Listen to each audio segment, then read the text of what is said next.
Good morning, Padres fans. Woo, that was a nice one last night. Welcome in. It is Ben and Woods on a Thursday morning. Of course, the first voice you usually hear is that of Stephen Woods. The good news is he should be wrangling his family together right now in Kauai for a very long travel day to get back here and back in studio with us tomorrow. But he's going to be off today. So you've got me. I'm Ben Higgins, and joining me over to my left here is our executive producer, Paulie Reindl. Good morning, Paulie. Hey, how are you? Are we gonna start the show in any particular fashion? I think the Padres earned a guttural scream. I think so. Let's do it. All right, ready? 1, 2, 3. Yeah! Come on. That was a fun I one know last it's the night. Diamondbacks, but man, after losing that first game of the series, that was awesome. That was a fun one last night, and it's going to test my resolve a little bit this morning because my instincts.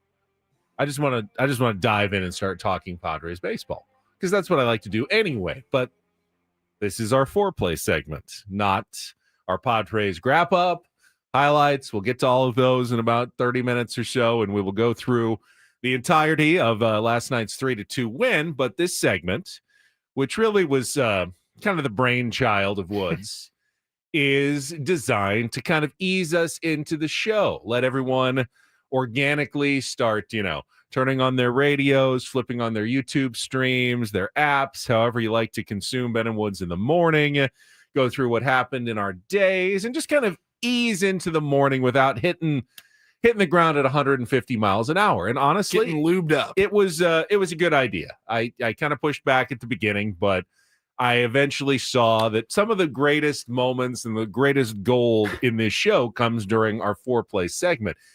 Usually, though, it's from the guys whose chair is empty right now because for some reason, Paulie, and you agree with me here. Oh, yeah. He just has the wildest things happen to him all the time. Yeah. I mean, every day there is a story worth diving into, and it's all genuine. He doesn't like make things up for the purpose of being entertaining. These are not fictional stories. They all happen to him, and I just don't think that the same kind of things happen to you and me that happen to him. I mean, look, does he embellish a little bit from time to time? No, absolutely not. I really don't know that he does. He has this ability to take nothing and turn it into not just something, but something entertaining and compelling. And then I think about it, and even when those crazy things that happen to him and seemingly only happen to him do happen, I go, no, he also just has like the most interesting, at least out of the three of us, he's got the most interesting day to day. Like he's got the kid factor, I think, really helps out a lot because you guys have kids of different ages. Yours are kind of off. They're doing their own thing, but his kids are at that age right now where there's just so much relatable stuff that happens where it happens to him. And we're like, oh yeah, that would be great to talk about. Everybody would love to hear that. You're not wrong, but even when my kids were his kids' age, I didn't have the craziness that seems to happen to him on a daily basis. Yes, things just happen to him. He attracts this energy. And it's bizarre. I had a moment in the last week where I thanked my lucky stars that I was not Stephen Woods because it would have gone very different. So I went to Jersey Mike's to grab some lunch a couple of days ago. And on my way in, I set up the order on the app.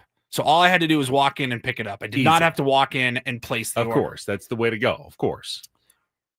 When I tell you that was the best decision I've made in the last week, let me tell you what happened. So I walked in. They said, hey, are you picking up? I said, yep, for Paul. I said, oh, okay. They're finishing it up right now. It should be another minute or two. I said, no problem. The guy that was standing to place his order next, probably 55, 60 years old. Hi, what can I get for you? He's like, whoa, hey, how you doing there? Yeah, this is my first time here. Like, oh, well, welcome. He goes, yeah, I don't know if I don't know if I'm allowed to say this, but I'm kind of more of a Subway guy. And I'm just sitting there like, oh, he's doing bits. He's got a story. They're like, oh yeah. No, we get it. What can we get started for you? So how do your sandwiches work? Mike's way. What's so good about Mike? What's Mike's way? And I'm just sitting there waiting for my order to get bagged up, and I'm going, if I was Steven Woods, I would have somehow been behind this guy. And I would have had to sit through 20 minutes of him telling me why he has decided to switch from Subway to Jersey Mike's. What is a Jersey Mike's? I had a sigh of relief, and I go, I just know if Woods was here, he would have somehow said, yeah, don't worry, don't place the order on the app. There's not going to be anybody. We'll just go in and order normally. So this is a story straight out of my favorite commercial series, the You're Turning Into Your Parents guy who coaches people not to turn into their parents. Yes. That's the guy that he's always talking to, who walks in and has to chat with the people behind the counter, make it into an entire production, ask a whole bunch of questions about, hey, the procedure, it is my first time here, what's going on, and then you're always stuck behind that guy. Of course, Woods brings it on himself because he didn't order on the app in advance, and he ends up standing behind that guy. You're absolutely right about that. So anyway, Quincy's already thank you for your comments this morning. Quincy says, you guys got to scrap the Foreplay segment, in my humble opinion. I'm starving to hear you guys talk pods and then immediately get let down and end up turning off my radio. Oh, well, you know what, Quincy? For you, the show starts at 6:30. You can wake up, you can set your alarm, and you can just start the show at 6:30. You are not under any obligation to listen to the first segment. We are here for 5 hours this morning, and most of it will be talking Padres baseball, because every time you say that, I go, oh yeah, it's Thursday, and that means it's the round table.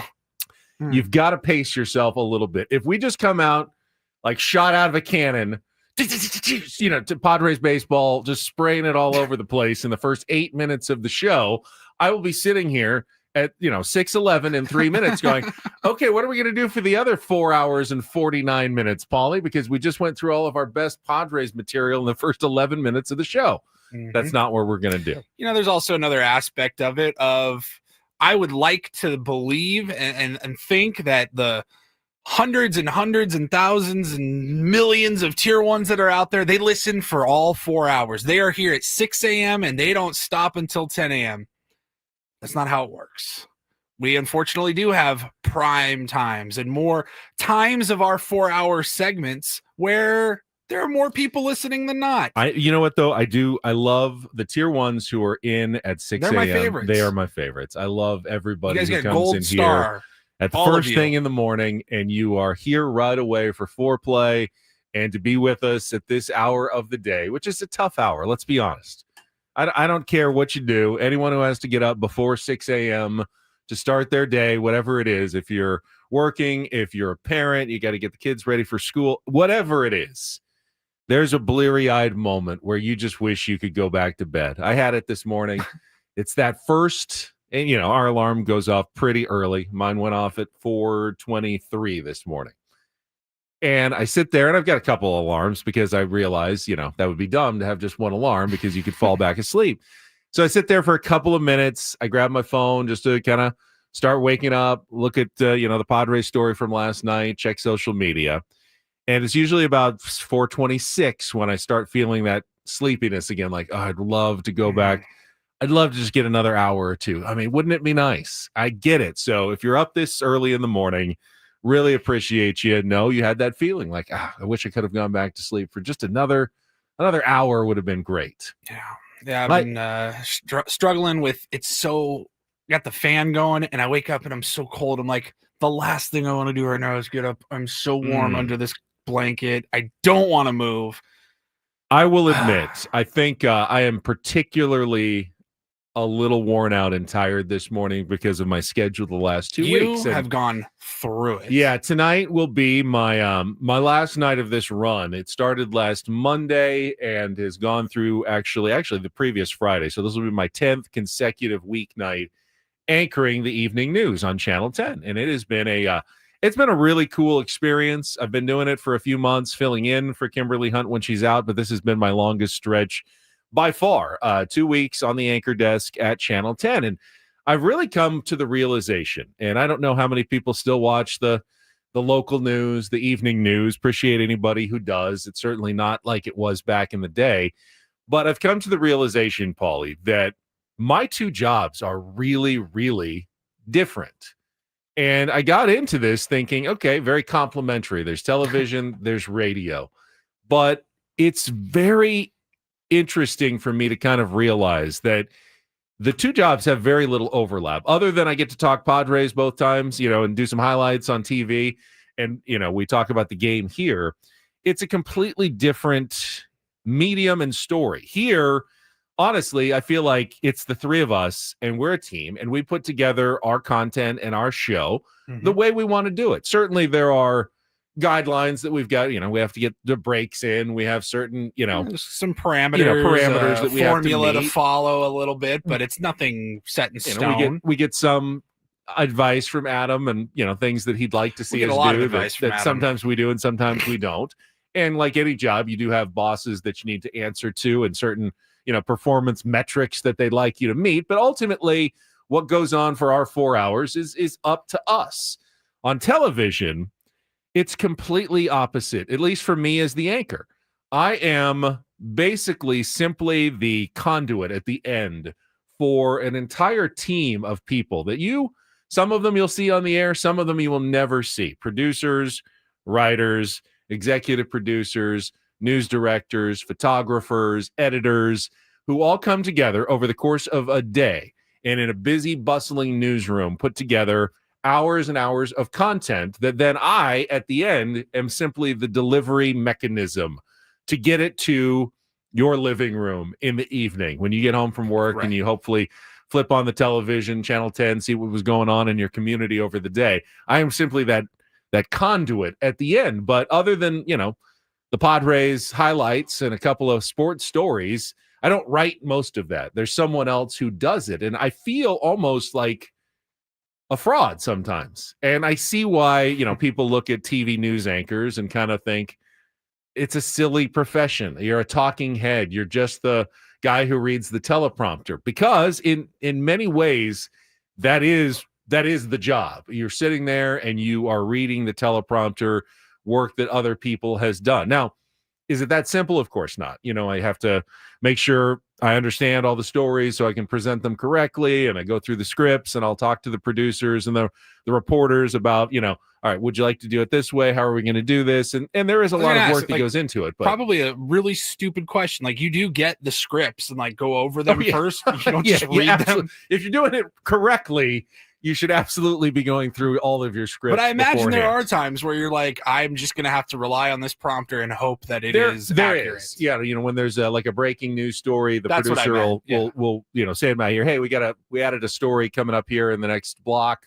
It'll be in the prompter, and you just kind of have to roll with it because it's new and you haven't heard about it. What's going on? Oh, we got a fire. We'll get you some of the details and describe what you see on the screen, and we'll have some of the information for you in the prompter and just go.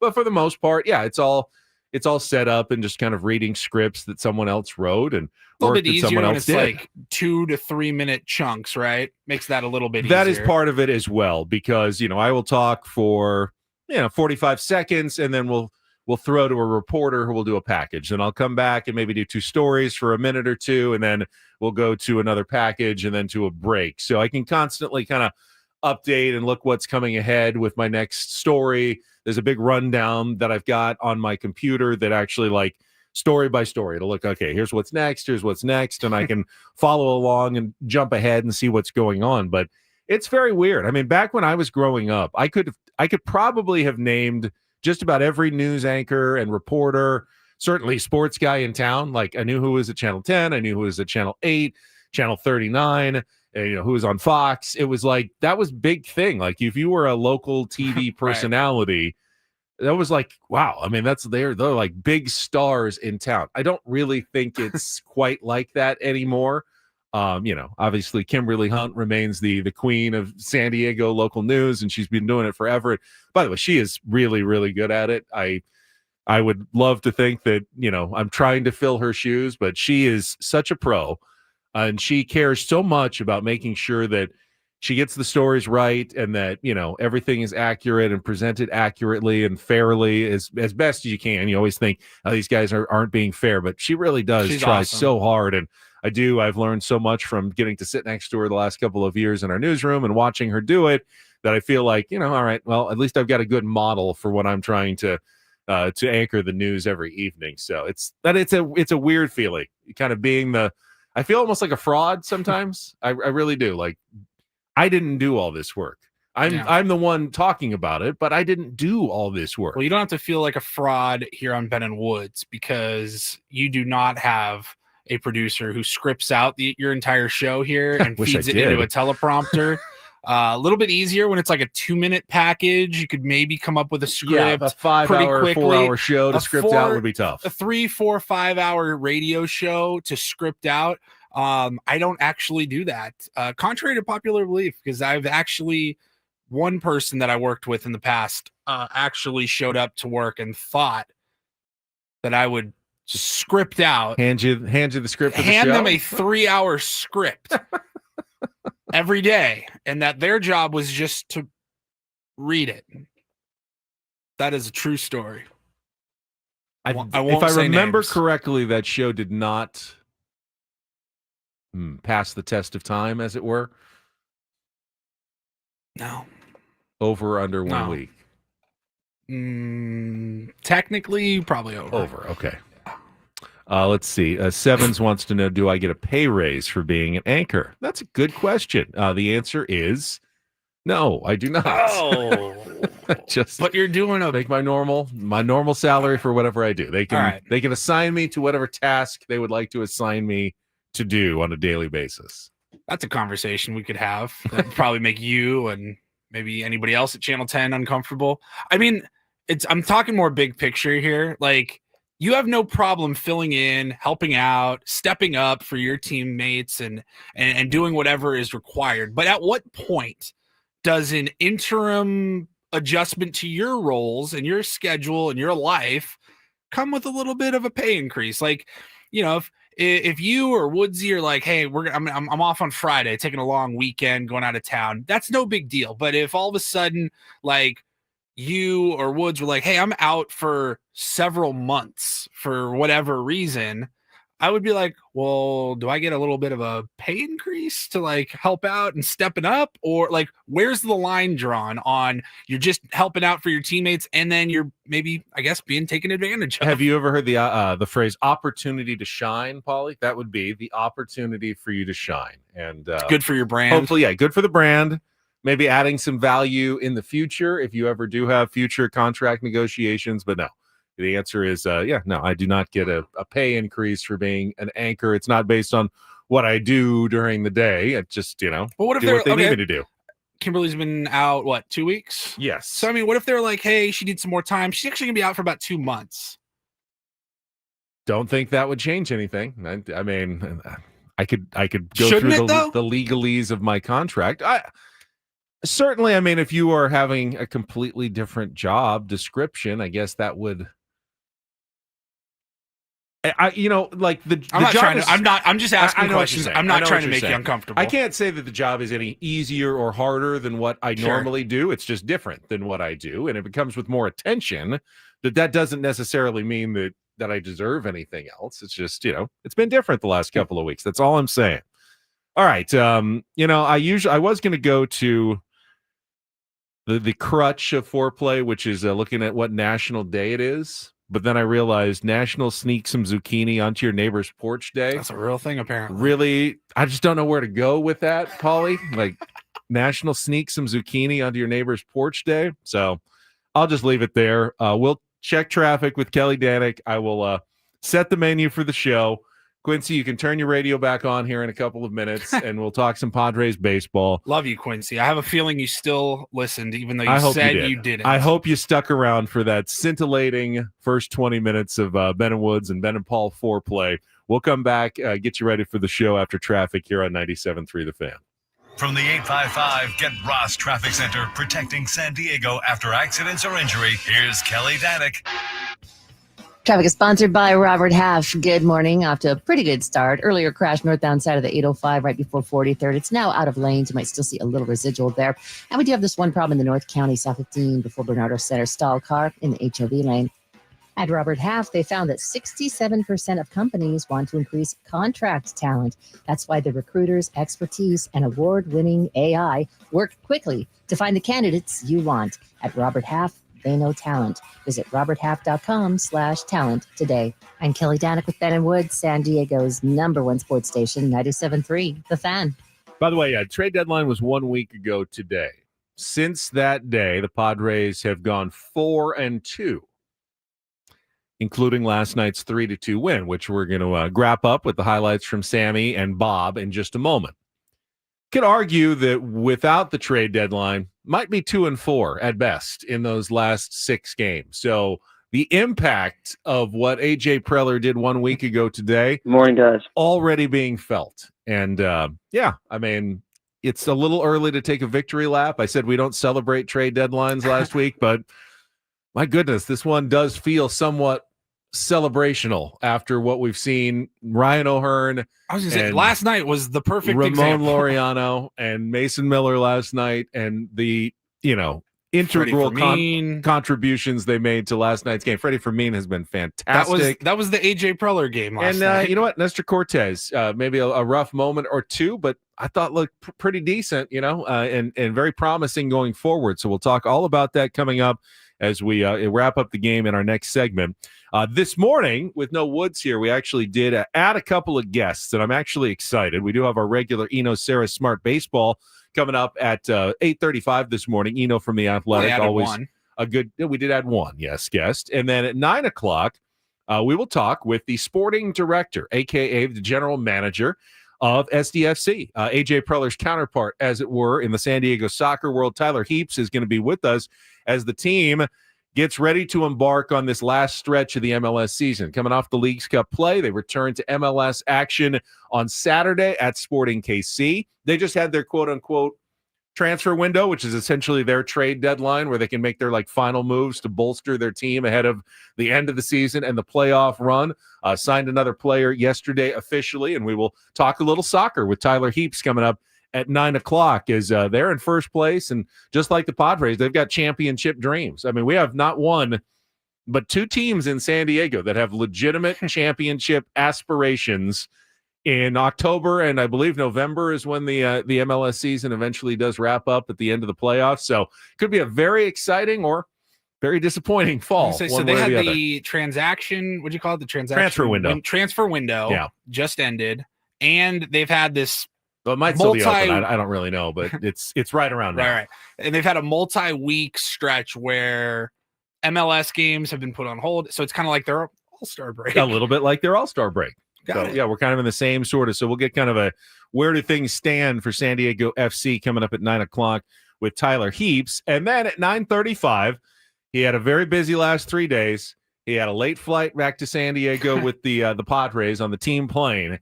But we have to talk to Sammy Levitt. In-season Sammy coming off 3 games of play-by-play here on 97.3 The Fan, including a dramatic win last night. We got to get his thoughts and how he experienced it and how fun that was for Sam Levitt over the last 3 days. So he's going to come and share his stories of being in the booth at Chase Field over the last couple of days. And then at 10 o'clock, we will head into the sound space and we'll do a little roundtable.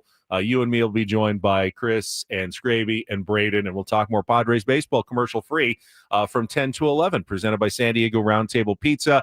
In and around that, it's a Throwback Thursday. Paulie's got old clips like he always does. We'll play Real or Fake instead of Take on Woods. Convenient since Woods is in here today, so chance to qualify for that trip to Las Vegas.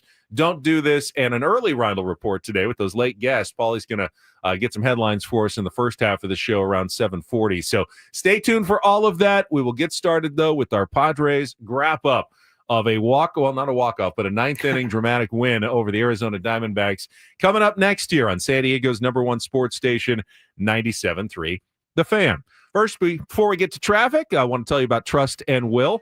Back in late December, as we were heading into the new year, one of our sales execs came and said, hey, they want you to give this a try. Just go onto the website, trustandwill.com, and see what you need. Do you guys either have a will or a trust? And Woods and I both admitted, even in our late 40s at the time, we did not. We had not really thought about it, something we had just kind of put off. Both kind of felt, at some point here, we should get it done.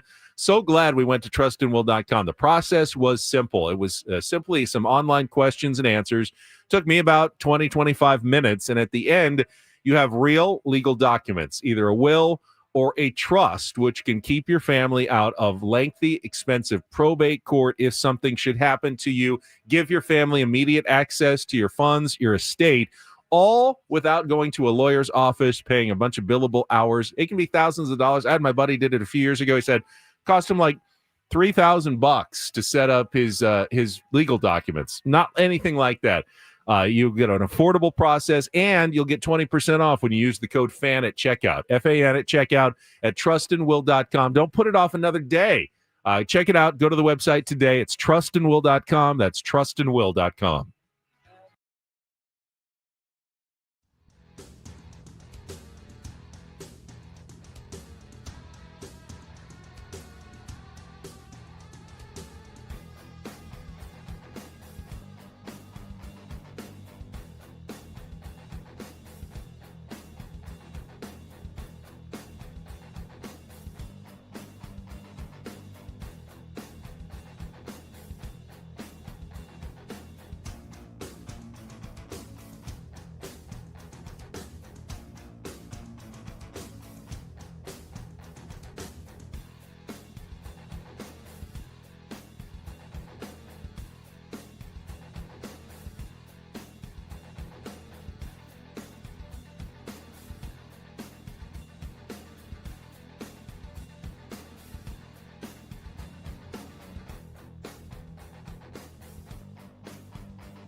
Hey players, things are about to get real here in San Diego.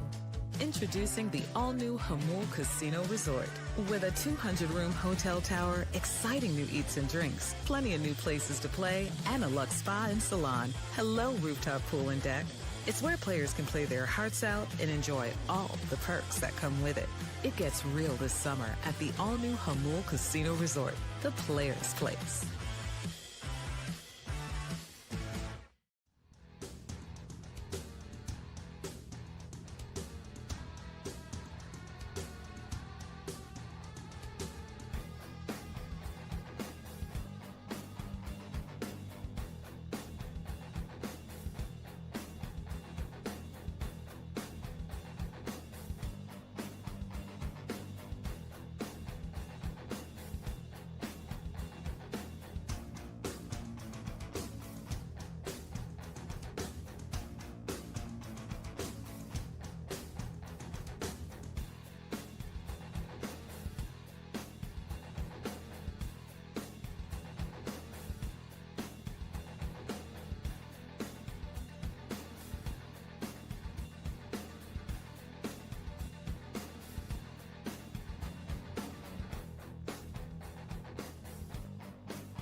All right, before we get to the highlights in our wrap-up, a couple of pregame thoughts for you, Paulie, including a pet peeve of mine directed towards some of our Padres fan base out there. First of all, Fernando Tatis Jr. given the day off yesterday, and Mike Schilt commented on that. In case you were wondering, Mike Schilt confirmed that Fernando Tatis Jr. was off. He was not coming in to pinch hit in that game. In fact, he wasn't even fully dressed in uniform in the dugout. There was a funny moment when Jesse and Mud were saying, not often do the Padres have this one particular player available to come off the bench, but, and they mentioned Tatis, and then the camera panned over to him, and he was wearing no uniform. He was just chilling. And Jesse goes, well, actually, never mind. That does not look like somebody that looks like he's ready to go into a game anytime soon. And he wasn't. And Mike Schilt said he didn't really get an all-star break because he went to the all-star game. He's been playing a ton. We wanted to give him 2 full days off. And by a full day off, that means you don't have to do the pregame prep or work to get ready even to pinch hit. If you may or be available to pinch hit, right, you got to do all your research on their relievers. And, you got to go through the tape, who you might be facing. And you got to be mentally locked in for the entire game because they could call on you any moment, which is what a day off normally is for a baseball player. But in this case, Mike Schilt said, no, I wanted a real day off, 2 days off, including today's off day for Fernando Tatis Jr. So there was no way he was getting into that game. And they pretty much assured it by not having Fernando Tatis Jr. even dressed in a full uniform. I mean, I guess, if 3 guys had gotten hurt and the Padres have no one left and he could have gone back into the clubhouse and thrown on his jersey and taken an at-bat if he had to, even though he wouldn't have been obviously fully prepared for it. But that's what Mike Schilt said before the game. By the way, if you want to hear more from Mike Schilt, you can tune into our Manager's Report with Mike Schilt tomorrow at 9 a.m. here on Ben and Woods. The Manager's Report is refreshed by Eco Water SoCal. Try alkaline water for just $9.95 a month. Eco Water SoCal, keeping it soft since 1925. The pet peeve, though, and I saw this a lot before the game yesterday, because the Dodgers had lost earlier in the day, the Reds had lost earlier in the day, and the Mets had lost earlier in the day. and I saw a lot of people say, well, this is now a must-win game for the Padres because you can pick up one game in the standings on everybody. So what happens if all three of those teams had won? Are you going to say, well, now it doesn't really matter because well, I mean, now if you lose a game. It doesn't matter what the other teams do. Every game remains equally important for your team's chances. If they all win, you want to win because you don't want to lose any ground. If they all lose, you want to win because you'd like to gain some ground. If one of them wins and two of them loses, you want to win so you can gain ground on one of them and not lose ground on two of them. Do you see where I'm coming? It's making a lot of sense, Ben. You see where I'm going here. If you're saying today is a must-win game, then you're saying every game is a must-win game, which it's great to have that mentality. You'd like to go out and win every game, but it's also baseball, and you're not going to win every game. And I just wonder what happens, if the Padres didn't win that game, they lose a must-win game. Generally, the definition of that is, well, I guess that's it then. It's all over. You lost a must-win game. So don't have that mentality every single day that you look and see what the other teams do, and then it makes it more or less imperative for your team to perform. What's imperative is for the Padres to go out and win series consistently the rest of the season. And they probably won't win every single series even the rest of the season. But if they win most of their series the rest of the way, they should have a very good chance to make the playoffs and a good chance to maybe even catch the Dodgers and win the division. That's what they need to do, is play consistent enough baseball that results in series victories, and they were able to do that over this last week. Weren't perfect, lost a couple of games, but won both series, picked up some ground in the standings, continued to push forward. That's how you do it in Major League Baseball. But every particular game is not a must-win game the rest of the season. No, it's not a must-win game, and I absolutely, we'll get into the game here after the wrap-up, but there was an aspect early on of, okay, this might be a turn it off early type of game. And I'm glad it wasn't, because I loved the fight that the team showed. It was not super aesthetically pleasing to start. And I'm thinking, Nestor Cortez, like after seeing Sears struggle the other day in his Padres debut, and then seeing Nestor giving up one in the first, having bases loaded, nobody out in the second, I'm thinking, oh my God, here we go again. It ended up being one of my more favorite wins of the season. It would have been a bummer to lose that game and lose the series. You definitely would have felt like it was a missed opportunity, to be sure.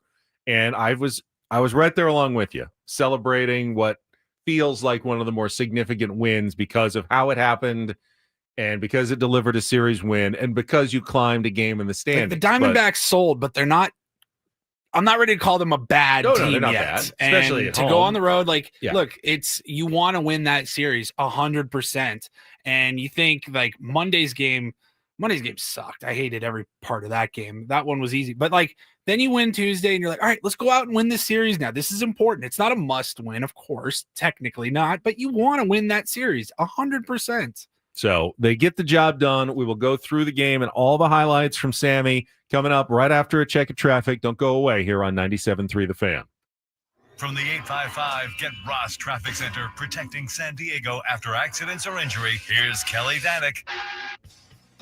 Traffic is brought to you by Caltrans, reminding you of work on the 805 through 2027. Yeah, that 805, I'll tell you, it got off to a rocky start this morning. There was this earlier crash northbound before 43rd. They got it out of lanes. Just seeing a little residual slowing approaching that. Now a couple of problems in the North County. A ladder reported in the left lane, West 78 before San Marcos Boulevard, and southbound 15 before Bernardo Center. Stalled vehicle in the HOV lane. Caltrans reminds you they're working on $54 million in improvements to northern central San Diego with the 805 drainage and surface infrastructure project stretching from the 5 to the 52 through the year 2027. Please plan accordingly. I'm Kelly Danick with Ben & Wood, San Diego's #1 sports station, 97.3 The Fan. I love winning, man. I love winning. You hear what I'm saying? It's like better than losing. Miss any of the Padres win yesterday? Ben and Woods didn't. Yeah, absolutely. We've got you covered with all of the highlights. Oh, yes. It's the Padres Wrap-Up. Brought to you by Hamul Casino Resort. Things are about to get real with the all-new Hamul Casino Resort with gorgeous rooms and exciting new eats and drinks. It gets real this summer at Hamul Casino Resort, the player's place. I want to go fast, but I want to go slow, and I want to go deep. 0-2, laced into right center. Going back, Merrill along with O'Hearn. They're both looking up, and it's gone. Corbin Carroll, a solo home run. So one of the deepest parts of the yard, deep right center. Arizona takes a 1-0 lead here in the first inning. 1-1 driven into left. It's down the line. Will it stay fair? It will. Xander Bogaerts, a solo home run. And that gets the Padres on the board. They cut the deficit in half. It's 2-1 here in the seventh. Swinging a high drive into left center, chasing back Laureano. He'll get there, a couple of steps in front of the track, make the catch. McCann tags up, heads for third. Throw there is in time. They got him. Where was James McCann going? The relay, Laureano to Iglesias to Manny Machado. And a double play to end the inning. Swinging a drive into right. Carroll going back at the warning track, looking up, and it's gone! Ryan O'Hearn, a game-tying solo home run in the ninth inning. His first home run as a San Diego Padre. And just like that, the Padres tie it in the ninth. It's 2-2. Swing line drive, right field, base hit. Xander Bogaerts drops in from third. Padres in front, 3-2. A go-ahead RBI single for Jose Iglesias. 0-2 on the way. Swing and a miss, strike three at 103. And the Padres win. 3-2 the final here in Arizona. The Padres move 2 games out of first place in the National League West. Mason Miller strikes out 3 in the ninth inning. He went upstairs to Del Castillo, got him to wave right through it at 103 miles per hour. First is the acclimation. These guys have just fit in. They're just good fits, and I know AJ did his part on the makeup, the competitiveness, the character, the professionalism, the baseball IQ, and all of them check all those boxes. They fit in really well. Very, very open to whatever you need. And do whatever the team calls for. Trade deadline acquisitions making a major impact in last night's come-from-behind 3-2 win over the Arizona Diamondbacks. By the way, felt really happy that Sammy had a chance to call an exciting win there at the end of his 3-game stretch, filling in for Jesse. That goes on to the reel, and no matter what happens to Sammy in the future, he's got that under his belt. Not only a major league broadcaster, but got to call a dramatic ninth-inning game-tying home run and go-ahead single. I mean, pretty cool for Sammy. What's the one of the craziest stats in baseball? We say it anytime a guy makes his MLB debut. He's one of that. It's like 20,000 people. Yeah, they're a little over 20,000 now. It could fill half of Petco Park. Every player that has ever played in Major League Baseball would be half of Petco Park. So I got to imagine that the number of people that have called Major League Baseball games is significantly smaller than that. Sam Levitt's one of them now. That's a great thought because, you've got 26-man rosters and, 40-man rosters every single year. It's a lot of people. The guys who call the game, you may only have 1 or 2 or 3 different guys at most in a year, and they may be the same guys year after year after year. So you're not adding to those numbers regularly like you are. Hey, another rookie makes a debut in Major League Baseball, especially this time of year, almost every day someone's getting called up. In broadcasters, no. I mean, that player pool numbers you may only bigger. Add, 4 or 5 different guys a year who get their chance to call a first major league game. So that is a very small fraternity. And Sammy's such a professional, but I can't wait to talk to him later this morning because I just want to know. I'm like, all right, I hope you got to soak it in. I know for me, Sammy's done this now a couple of times, but I would still have the jitters and kind of that, oh my God, I made it type moment. It's when you get on the team playing. That's got to be the coolest thing. I was like, I hope, as much as I know that he was a professional and was not trying to get in on, Manny Machado's poker game or anything like that in the back of the plane, I'm like, I hope you got to just soak it in and kind of just take it in for a second and look around and be like, man, congratulations. That was really cool that we got to experience that. Definitely be trying to stay under the radar on the plane. God, yes. Don't even notice me. I'm not here. I only flew on one team plane ever. The Chargers actually let us fly with them to London in 2008, I think it was, when they played the Saints in that game at Wembley Stadium. And we got on the plane in Buffalo because that's where they played that previous Did they take Sunday. one big plane? Was it two smaller planes? One giant plane. Okay. And the media, they put us way, way in the back, but it was comfortable. It was sure. It was a nice flight. I mean, it was a regular plane. It wasn't like one of those like tricked out first class all the way back planes. Right. But I had my own like 3 seats to myself in the back because it wasn't completely full. And yeah, flight passed pretty well. It was a red eye overnight after the game. Left Buffalo around 8 or 9 p.m. and then flew all night and landed in London in the morning.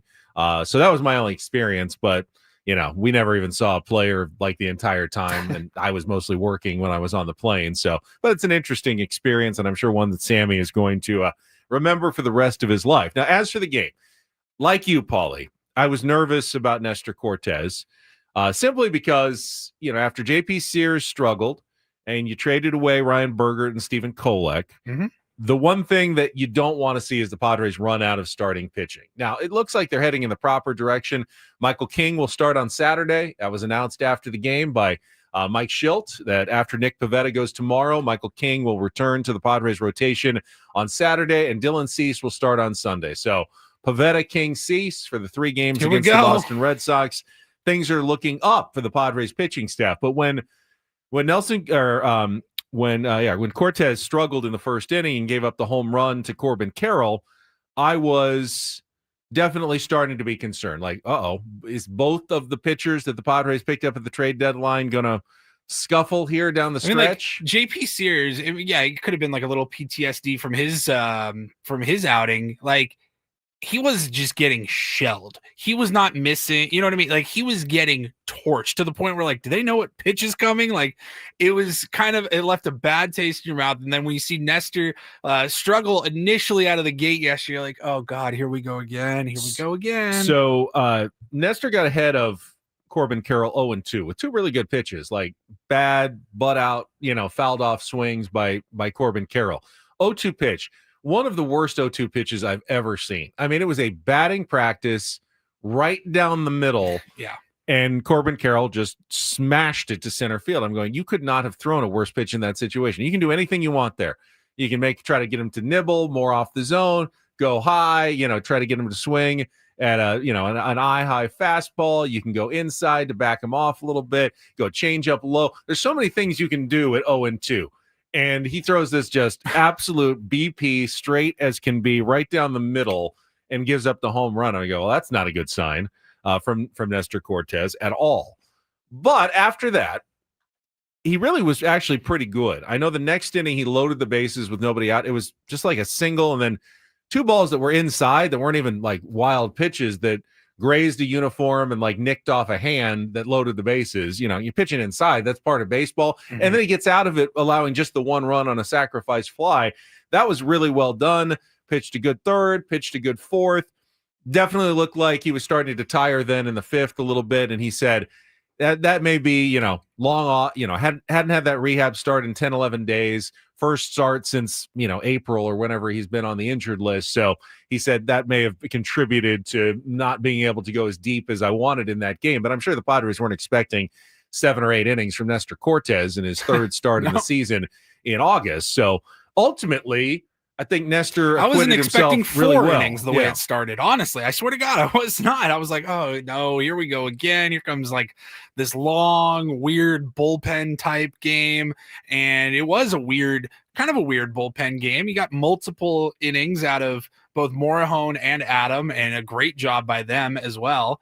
And then Mason Miller comes in to close it out. And you're like, oh yeah, that's right. We now have, like we've been saying all year, really. I mean, any of these guys in the bullpen, these high leverage guys really could step in at any moment and be a closer.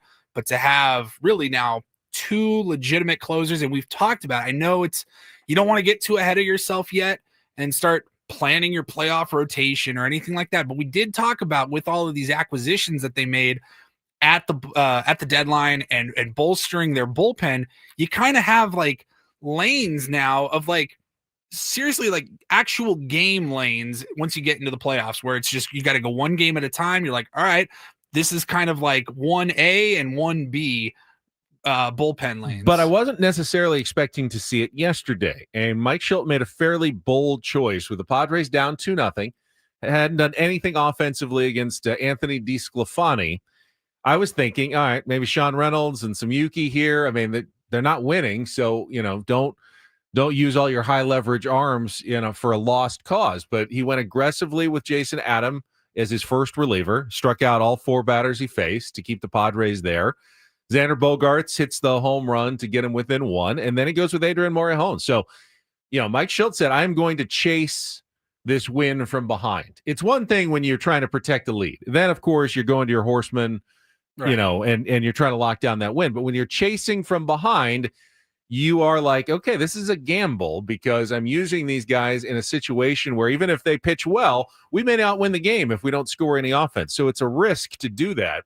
And it's one that he felt like he could do, though, because of the off day tomorrow. And I also believe because Nick Pivetta is starting on Friday, the guy who has pitched deeper into games for you most consistently this season. You're hoping now in the next 2 days, you may not need more than 2 innings from your bullpen. An off day followed by 7 from Nick Pivetta would get a real nice reset for your bullpen, especially with some uncertainty on Saturday with Michael King. Yeah, 100%. So he thought, I like the way this is lined up. He thought he could be more aggressive. He went for it. Adrian Morejon then pitches 2 innings, gives up 1 hit, but they're still down 2-1 going into the 9th. And then they pull it off with the Ryan O'Hearn solo home run. What a great at-bat by Ryan O'Hearn as well. 1-1 pitch, but against a lefty. And he had not hit a lefty, gone deep off a lefty all season long. Really? He's a guy, his first one? He dominates righties, but against the lefty there, that would have been a spot where if you were going to use Fernando Tatis Jr., you would have pulled the trigger because Ryan O'Hearn doesn't hit lefties as well, but managed in the biggest situation. And he has been clutch all year long. His WRC plus in clutch situations through the roof this year. So he continued the clutch behavior. Then Xander, can't say enough about Xander, by the way. He's been incredible. I mean, I thought maybe we had seen the best of Xander when he went this hot streak about a month ago. Last couple of days, I mean, the swings he's putting on the ball, the home run, the double he hit there in the 9th inning. He has been so clutch. Set up the go-ahead run. He's been fantastic. Xander, keep it up, man. It's been awesome. And the Padres end up winning 3-2. Got some more thoughts from the game last night. Padres did make a couple of gaffes on the base paths. We can talk about that and more. Ben and Woods with Paulie here, continuing on a Thursday on San Diego's #1 sports station, 97.3 The Fan.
Couple of base running blunders in last night's game. Actually, one from each team. Welcome back. Ben and Paulie with you on 97.3 The Fan.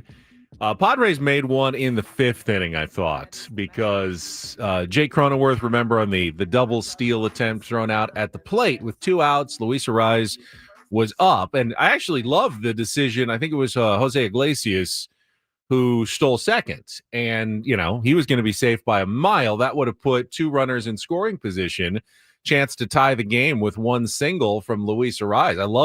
I love that aggression and that opportunity. I don't know if Jake just kind of read it wrong. I mean, they did throw through, but keep in mind, remember in spring training, Padres pulled that double steal off, I don't know, 7 times successfully in spring training. And I go, right, my goodness gracious, is this going to be the biggest weapon for the Padres offense all season long, is the first and third double steal, at home, because they kept pulling it off. But that was spring training. Teams remember, they've seen this. It's the scouting report is on the Padres. When they've got first and third, runner at first goes, catcher throws through. There's a good chance that the runner at third is going to try to score. And, the Diamondbacks were ready for it. They got the old step forward at second base. Good throw home. Jake was out by a solid 2 or 3 feet. Wasn't that close.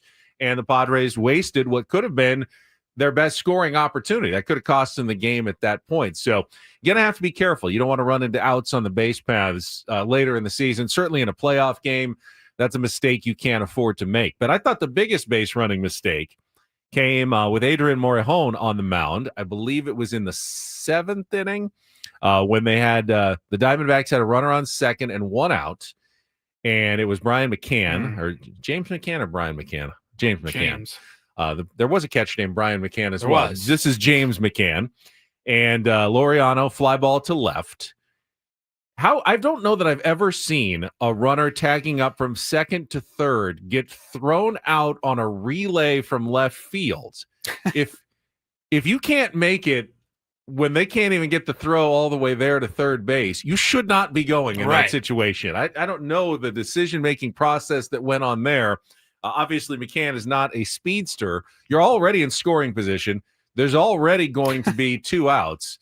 You don't make the third out at third base, and you certainly don't make it on a fly ball to left field if you can't even make it when they needed to, make a nice turn. And it was Iglesias, I believe. It was a hell of a play. Really good relay. Yeah. I mean, Iglesias, his hands are amazing. He is able to catch a ball, and it is gone before. It's so quick. He is so quick at that. You see it when he's making double play turns, when he's, filling in for Manny on the left side of the infield, how quickly he gets the ball out of his glove and throws it. So that was pretty impressive to see, but I'm sure that Torey Lovullo was not too happy when McCann came back to the dugout. I was like, what are you doing, man? You got to be 100% sure you're going to make it. And there was no way you could have been 100% sure you were going to make it at third base on that play. So, a little benefit. That helped Adrian Morejon actually stay in the game and go that next inning and face the top of the Diamondbacks order, because I think he only threw 4 or 5 pitches. He'd already gone the day before. I'm sure Mike Schilt was going, hey, get these 2 outs. Your job is done. But then when he was so efficient and got the double play and it was out of the inning, it's like, all right, well, let's have you throw another inning. And he ended up throwing another inning and got the win. It's his 9th win of the season out of the bullpen. He only threw 13 pitches. In 1 2/3 innings. 2 whole innings. 2 whole innings. 13 innings. pitches, 12 for strikes.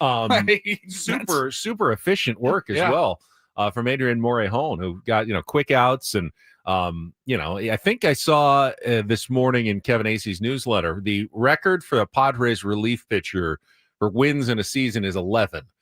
So he's only 2 off of that record now. Not that wins are a huge stat, but they're actually almost. I know for a fact Morejon has vultured at least a few of those. That is true. So you give up a lead by 1, and then they score and come back. You actually take a win away from someone else. But it also means that you've been in a lot of close games and you've probably done your job. And you get lucky that the offense happened to score when you were there. But Adrian Morejon, no complaints. Morejon was efficient, but Jason Adam was nasty. He was. 4 batters, 4 strikeouts. What more can you possibly ask for from your reliever? And then Mason Miller to bounce back after giving up the 2-run home run to Lourdes Gurriel Jr. in game 1 of the series. No, game 2. That was the night Game after. two. Yeah, that's right. It was the night after They game had 2 of the series. Yeah, had the lead. And then instead of throwing fastballs, he comes back with his slider, and puts away Gurriel. Just shows you the kind of weapons that Mason Miller has. He looked like he was intent on a little bit of revenge. Wasn't happy about giving up the lead the day before. Yeah. Did give up the walk, but ended up striking out the side in the 9th inning to lock down his first save with the San Diego Padres, his 21st of the season. So lots of different weapons in the bullpen for Mike Shildt. And as we mentioned earlier, Padres then picked up a game on the LA Dodgers, who lost 5-3 to the St. Louis Cardinals. They lost? They did lose, yeah. They didn't win. They did not win. Okay. Just want to make sure. All right. That may come up a little bit. A little bit of a tease for Don't do this in a moment. Lord. But the Cardinals go into LA after dropping 2 of 3 in San Diego. Thank you, St. Louis. They win 2 of 3 in Los Angeles. So the Padres pull within 2 games now of the lead in the National League West. It's the closest they've been to first place since June 13th. They were 9 games back at one point, but since then have picked up 7 games in the standings on the LA Dodgers. They also moved 1 game ahead of the New York Mets for the second wild card spot. So the Guardians beat the Mets 4-1. Juan Soto broke up a no-hitter by Gavin Williams with 1 out in the 9th inning. I watched it. I flipped over, got the alert. Oh, there's no hitter happening. Okay, cool. Yeah, let's take a look.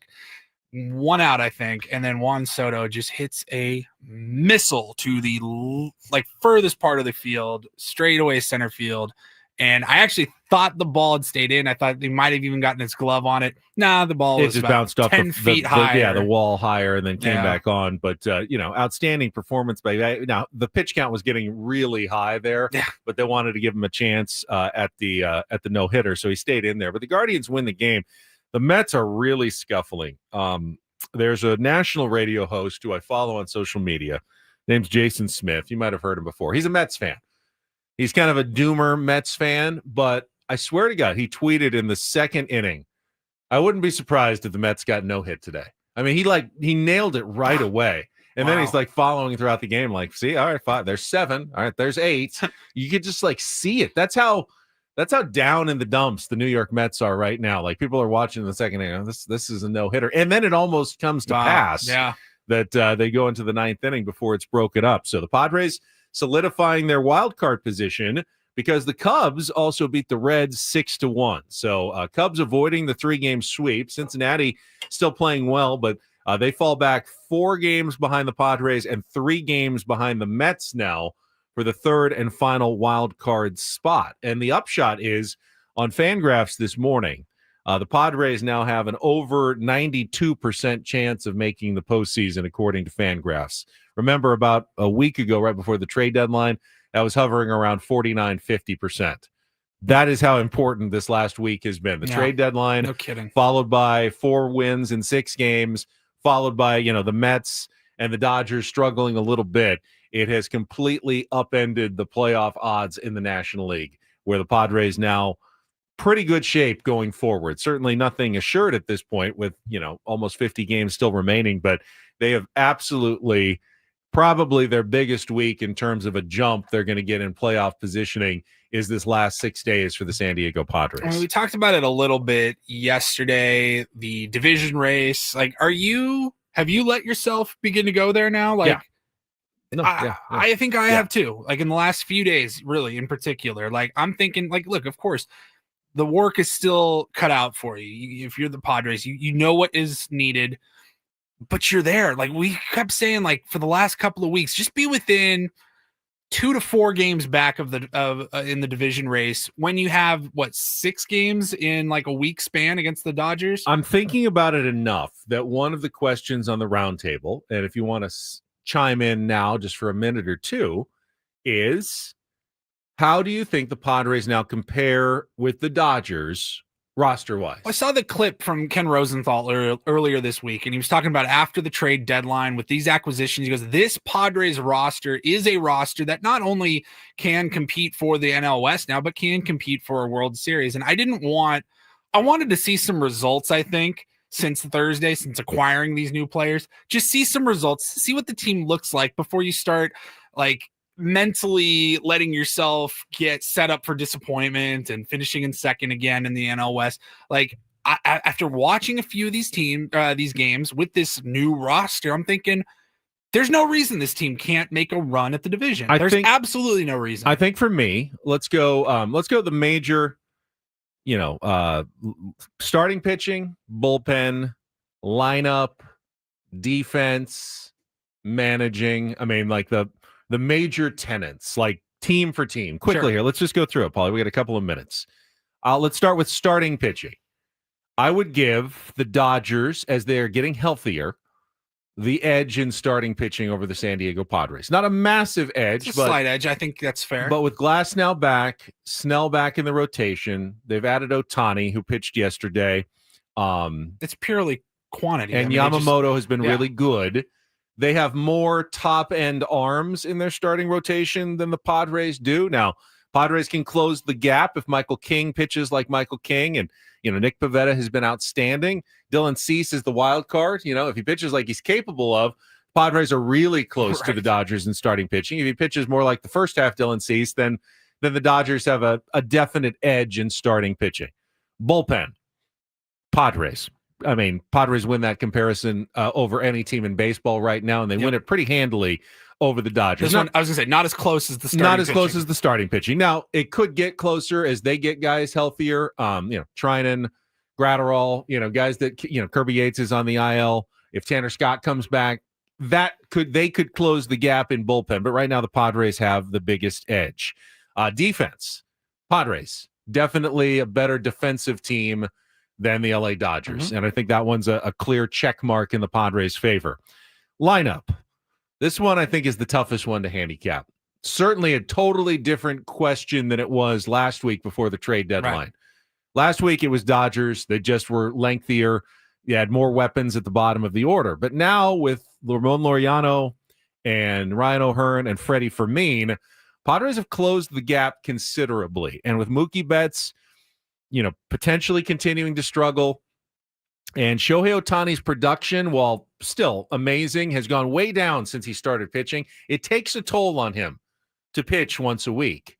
He's still an MVP candidate, but he's not putting up the insane numbers he was. He's hitting like 230 since he started pitching. I think the lineup question is at least it's a hell of a lot closer. I think it's maybe just too small a sample size with the Padres, this new roster. But my God, with the simple additions that AJ Preller was able to make, like now you got Xander Bogaerts in the 6 hole, Crony sliding down sometimes to the 8 hole in the lineup. I think I worry about Max Muncy came back, hit a couple of home runs. If Teoscar Hernandez heats up, those guys do have a lot of postseason experience. We got a pretty good player that hasn't heated up either in Fernando Tatis Jr., who has impacted most games he's played in, but he hasn't been he hasn't been hitting particularly well. And I know that had to have been a factor into him getting really basically 2 days off. But let me be, I'll just be generous and I'll say light check mark to the Dodgers on the lineup there. I think that's fair. Just to be realistic. And then manager, I'm going to run with Mike Schilt every single day, as the manager in terms of correct.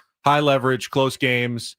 The decisions that he makes have been really, really good, especially this year. I think he's managed, having an even better season than he had last year as a manager.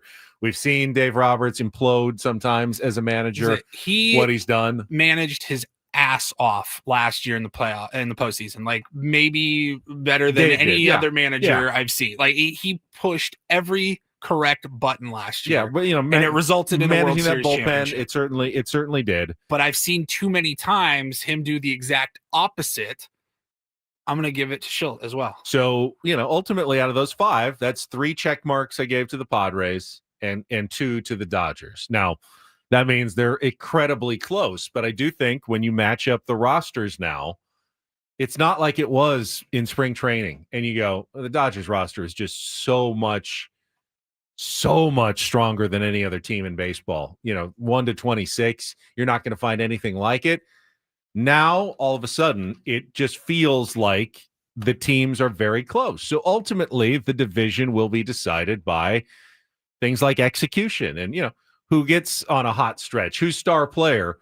gets insanely hot? Will it be Manny Machado? Will it be Shohei Ohtani? Will it be Freddie Freeman? Will it be Fernando Tatis Jr.? They can put their team on their back, and who's going to reel off a 7-game winning streak? Who's going to have a bad week where they go 2-5? I mean, that's really what's going to end up probably deciding the NL West now over the last month and a half of the season is little things, because I think ultimately the big picture, the teams are quite evenly matched at this point, in 2025. Yeah, it's that tough point in the season where, of course, like I saw somebody earlier, forgive me, don't remember their name, who it was, but somebody was like, "Hey, you can't look past the Red Sox." Of course not. I mean, the Padres could go out and get swept this weekend. The Dodgers could win all 3 of their games, and then all of a sudden you're like, what were we thinking going for the division? Oh, let's just settle for the wild card. Of course, that could happen. And I don't think we are looking past the Boston Red Sox. We're talking more bigger picture here. When you're only 2 games out here on August 7th, why shouldn't the division be a realistic goal right now? No, it's not just a realistic goal. It should be what the Padres are chasing. And I think it's worth chasing. Some would say, what does it matter? You're in the playoffs. Wild card teams sometimes do better. The teams with the bye sit around and they don't have good series. I don't buy into that logic. I think if the Padres have a chance to win the division, they should go all out to try to win the division, try to finish in the top 2, get a bye, avoid a wild card series, because it doesn't matter who you're playing in the wild card series. Right now, if the season ended today, Padres would face the Cubs at Wrigley Field in a best-of-3 series. I don't want any part of that. If I can avoid that, I don't want any part of that. I get it. The Padres won in New York against the Mets in a wild card series and went on to the World Series. You can do it. The Rangers were a wild card team. They won the World Series a couple of years ago. The Diamondbacks were a wild card team. They got to the World Series. It's absolutely possible. But if I can avoid a dangerous series in Chicago, or having to go to Philadelphia, or having to go to Los Angeles, I mean, it's possible the wild card, the Dodgers could end up in a wild card series as well. I don't want to. I mean, who wants any part of that in a best of 3? So if you can win your division and finish in the top 2, at the very least finish 3rd or 4th, and at least host that wild card series, you absolutely are going for that. Well, as competitive as these 2 teams are going to be down the stretch, you got to think if the Padres find themselves in a position to win the National League West come the end of September, they're going to have a real good shot at being one of those top 2 teams and getting that week off. And I'm with you. I know that's something that a lot of people are split on in baseball. And, you can talk to former or even current players. Do you want the rest? Do you not? Do you want to keep playing? I really think that the rest has to outweigh the trying to stay hot. I agree. And right now, to do that, the Padres have already caught the Mets, so they need to catch the Dodgers, obviously, because you can't get a bye unless you win your division, right? And the Phillies. And if the Padres catch both of those teams, they can at least get to the number 2 seed. Right now, Milwaukee never loses, so they're making it very hard to catch them for the number 1 seed. But the 2 seed is very much available, and that should be the goal right now for the San Diego Padres. All right, we're going to take a timeout. When we come back, don't do this. Already teased some comments from MLB Network. We may need Gloria from White Men Can't Jump to explain what was going on with Greg Amsinger on MLB Network yesterday. This was embarrassing. And I thought I've got a weird story involving one of our local professional teams that we don't talk about very much, but a crazy week for the San Diego Strike Force. And there's a ton of don't do this involved. We'll get to all of that coming up next on San Diego's number 1 sports station, 97.3 The Fan. Gambling problem? Call 1-800-GAMBLER. GEGE 000-466. For a full list of games and rules, played at 7 Mile Casino. Visit 7milecasino.com. Before Kelly's traffic, though, let's talk about 7 Mile Casino. No baseball today, so if you have a free evening, may I suggest making the trip down to 7 Mile Casino. Here's what you do. Go to dinner at Sammy's at 7 Mile. It's right inside the casino at Sammy's Wood-Fired Pizzas. You've probably been there before, one of their other locations. The one inside 7 Mile is epic. It's beautiful. They got the indoor-outdoor patio, giant patio right there on San Diego Bay. It's gorgeous, especially when the weather's hot like this. Evening meal out there would be absolutely perfect this time of year. Got their great pizzas, wood-fired. Got the pastas. The chopped salad is really good. Or you can order off the 24/7 Players menu. Bunch of Asian favorites like the incredible Kung Pao chicken that I always enjoy. And then after dinner, head on over to the tables and play a little California-style blackjack, Texas Hold'em poker, Pai Gow, or Baccarat in San Diego's best, most upscale card room. It's smoke-free. It's nice in there. Comfy chairs, friendly dealers, TVs all over the place. It's intimate. You kind of go in there and you just feel comfortable. It's like you're in a nice club, just a nice restaurant and bar. It's a very nice spot. I love it at 7 Mile Casino. Was there a couple of weeks ago. Really want you to give it a try. And the best part is you don't have to drive way out an hour into the 110-degree weather of the deep East County and leave your car in a hot parking garage while you walk about 25 minutes to find the card room somewhere. It's right there off the 5 in Chula Vista, Bay Boulevard, west side of the freeway. Check it out today. It's 7 Mile Casino, just 7 minutes from downtown.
Hey players, things are about to get real here in San Diego.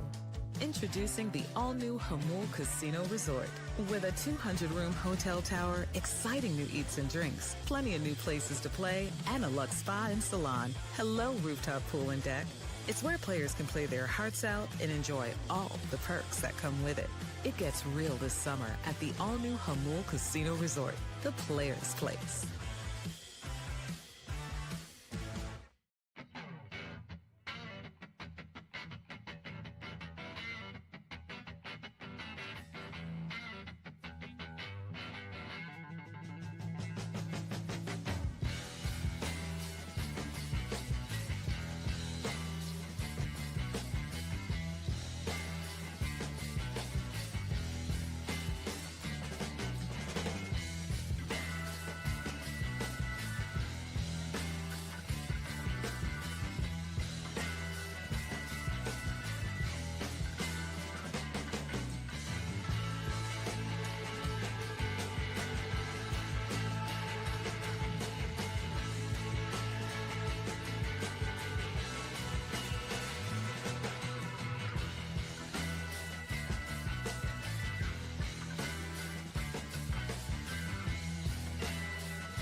DDT on a Thursday, brought to you by Trust and Will.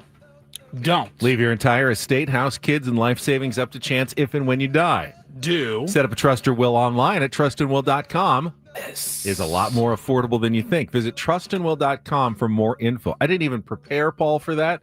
He simply just stepped in and was able to execute the don't, do, and this. It wasn't easy, but somebody's got to do it. Part of the Benny. program. I'm All kidding. right, Paulie, it was extremely easy. Why don't you get us started? Yeah, saw this yesterday. Woodsy sent this over, a video on social media, about a 4-minute clip from MLB Network, one of their evening programs last night. And Greg Amsinger, you have made your way on to Don't Do This morning because, well, they were talking about the Dodgers game last night. And let me pull up the final score here just to make sure I get it absolutely accurate. I don't want to make any mistakes here. Yeah, that's right. 5-3, Benny. The Cardinals, the St. Louis Cardinals won the game 5-3. Did they, though? I mean, they scored more runs. They scored the 5, and the Dodgers scored Yeah, they got 3. a W next to their name. Like, they won the game 5-3. They scored more runs in 9 innings than their opponent. Wins and losses are kind of subjective, though. They're not, actually. Oh, they're not? They're not. You either win or you lose in baseball. Now, there are some other sports where you can tie, but in baseball, you win or you lose. The Dodgers lost yesterday, so I was a little confused. Just a little confused when Greg Amsinger on MLB Network said this. First time I'm saying this all year. We just watched a team win a game that they lost. What? The Los Angeles Dodgers won this game, but the Cardinals won it 5-3 by the score. What? The key, Jake, was to see Shohei Ohtani find that ace stuff again. We knew we were going to see more length in the start than we saw all year. He had gone 3 innings a couple times. We were expecting 4 innings. We didn't just see 4 innings. We saw a game 1 starter in terms of his stuff. So the Dodgers, they won the game, even though they lost the game. What?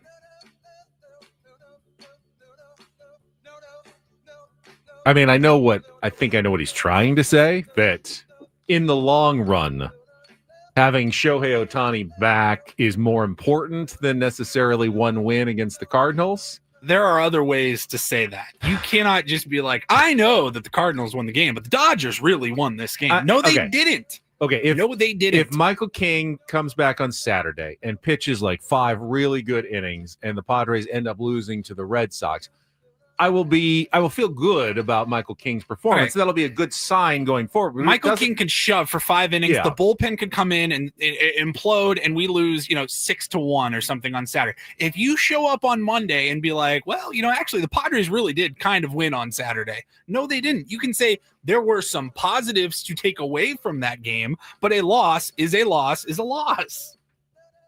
Gloria, what do you think about all of this? Sometimes when you win, you really lose. And sometimes when you lose, you really win. And sometimes when you win or lose, you actually tie. And sometimes when you tie, you actually win or lose.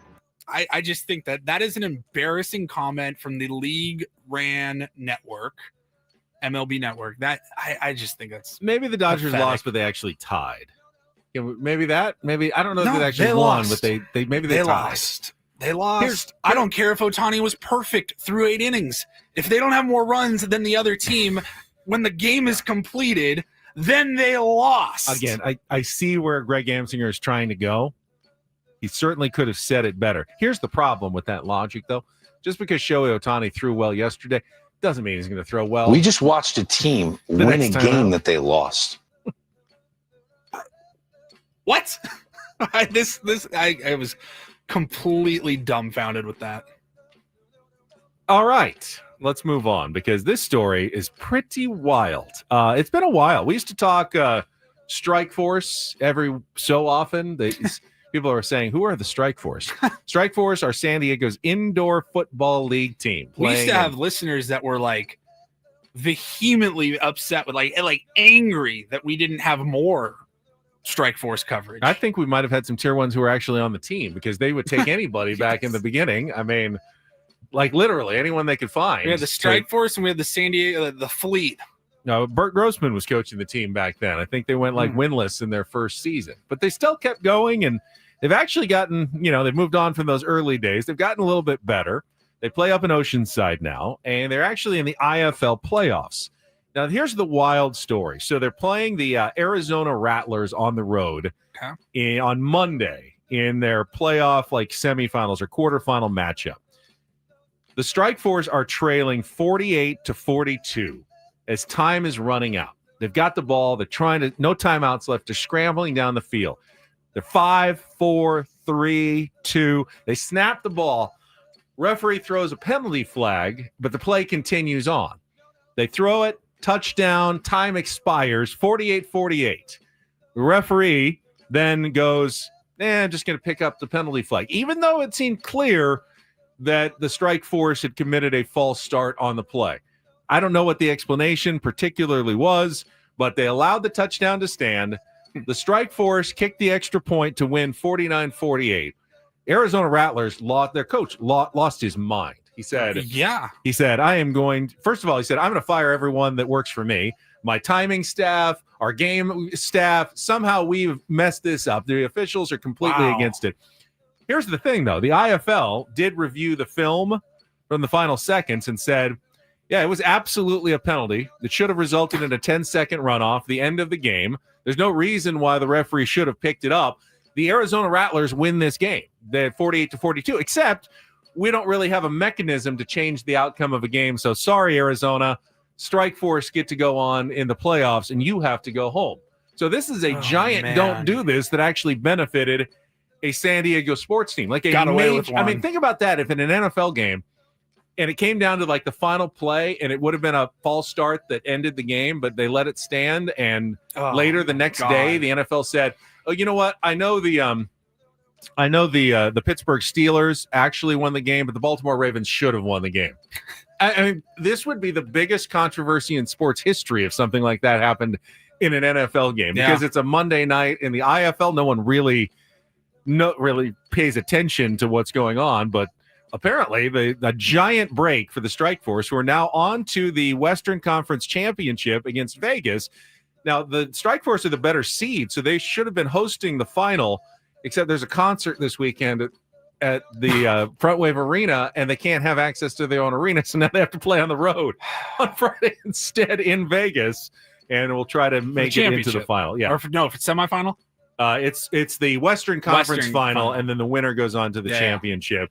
Yes, apparently there is a Sunset Sounds with Alex Warren and special guest Paul Russell, Lynn Lapid, and Jonah Marias concert that is keeping the Strike Force from hosting their playoff game. Padres were supposed to host Game 5 of the NLDS, but Bad Bunny is playing at Petco Park instead.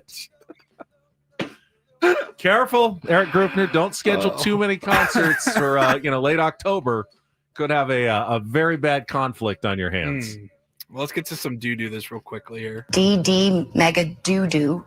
Now, this was Teddy Bridgewater was in Don't Do This recently, like a couple of weeks ago. But I think you need to reset that story because he really I think it was a don't do this, but he should have been a do this. He got in trouble because he was anytime he gets suspended. He was being too generous with his high school. He was a volunteer high school coach, and he was being too generous by buying the kids meals and giving them rides and stuff. Apparently that's a violation of whatever Florida high school football extra benefits rules that they have. So Teddy Bridgewater was suspended from coaching high school football. This was a guy who apparently never actually submitted any retirement papers or anything like that, because since he got suspended, he has been signed by the Tampa Bay Bucks. I don't know. I have not looked at their depth chart. I have no idea if he has any shot at playing in the regular season for them, but he's at least starting preseason camp with the Tampa Bay Bucks. And so he stepped in front of the cameras yesterday, Teddy Bridgewater did. And of course he was asked about everything that went down with his high school team that he was suspended from and is now left, and giving these kids, it was, what do they call it? Impermissible gifts. Benefits. But it was like a ride home. It was like a meal. He was clearly, his heart was in the right place. And I loved what he had to say yesterday out at Bucks training camp when he was talking about it. You know, I'm a father first before anything. And when I decided to coach, those players became my sons. And I wanted to make sure that I just protect them in the best way that I can. And, I think that's what came about. Miami Northwestern is in a tough neighborhood. And, sometimes things can happen when kids are walking home and different things like that. So I just try to protect them, give them, a ride home instead of them having to take those dangerous walks. But I just want people to continue to see me for the person that I've been, from the time I arrived in the NFL, from the time that I arrived at the University of Louisville. Just a humble guy who has a big heart and a cheerful giver. There are a lot of changes, you like to see. But, I guess in due time, those changes will happen. But until then, man, I can't change who I am, because of the rules. Like I have a big heart, I get it from my mom. And, I just always said that I was once those kids. I know what it's like to be in their shoes. I know what it's like to walk those halls at Miami Northwestern and to have your stomach growling and rumbling at 12 o'clock in the afternoon because you didn't have any lunch money or you don't get the free lunch. So I can't change who I am. I'll still give to those kids just because, man, I know what it's like. And I'll still give. Not only when I say give, it's not even about money. It's about my time and my presence, because a lot of times you see your idol on TV and it's like, man, I wonder what it's like to be that person. But when they see me in the flesh and they see how, I'm an open spirited person and I'm happy and I'm around them and they fit right in with me and I fit in with them. And it's just hope. And I live by calling myself the neighborhood hope dealer. And I'm hoping that I'm, dealing hope to everyone back in South Florida. And the neighborhood hope dealer. I would like 10 grams of hope, please. He seems like a really good guy. I've never met Teddy Bridgewater, but seems like a genuinely good, caring, compassionate dude. Now, I see why, the rules are in place for whatever reason. You can say, hey, I'm just a compassionate dude. I saw this kid without a $40,000 SUV, and I thought I need to give him a $40,000 SUV to come play for my high school football team. So the lines can get blurred easily. I understand. I think Teddy Bridgewater is being pretty genuine here, and glad to see him back in the NFL. It looks like he's got a pretty good chance to be the backup to Baker Mayfield in Tampa. He's competing with Kyle Trask for that job.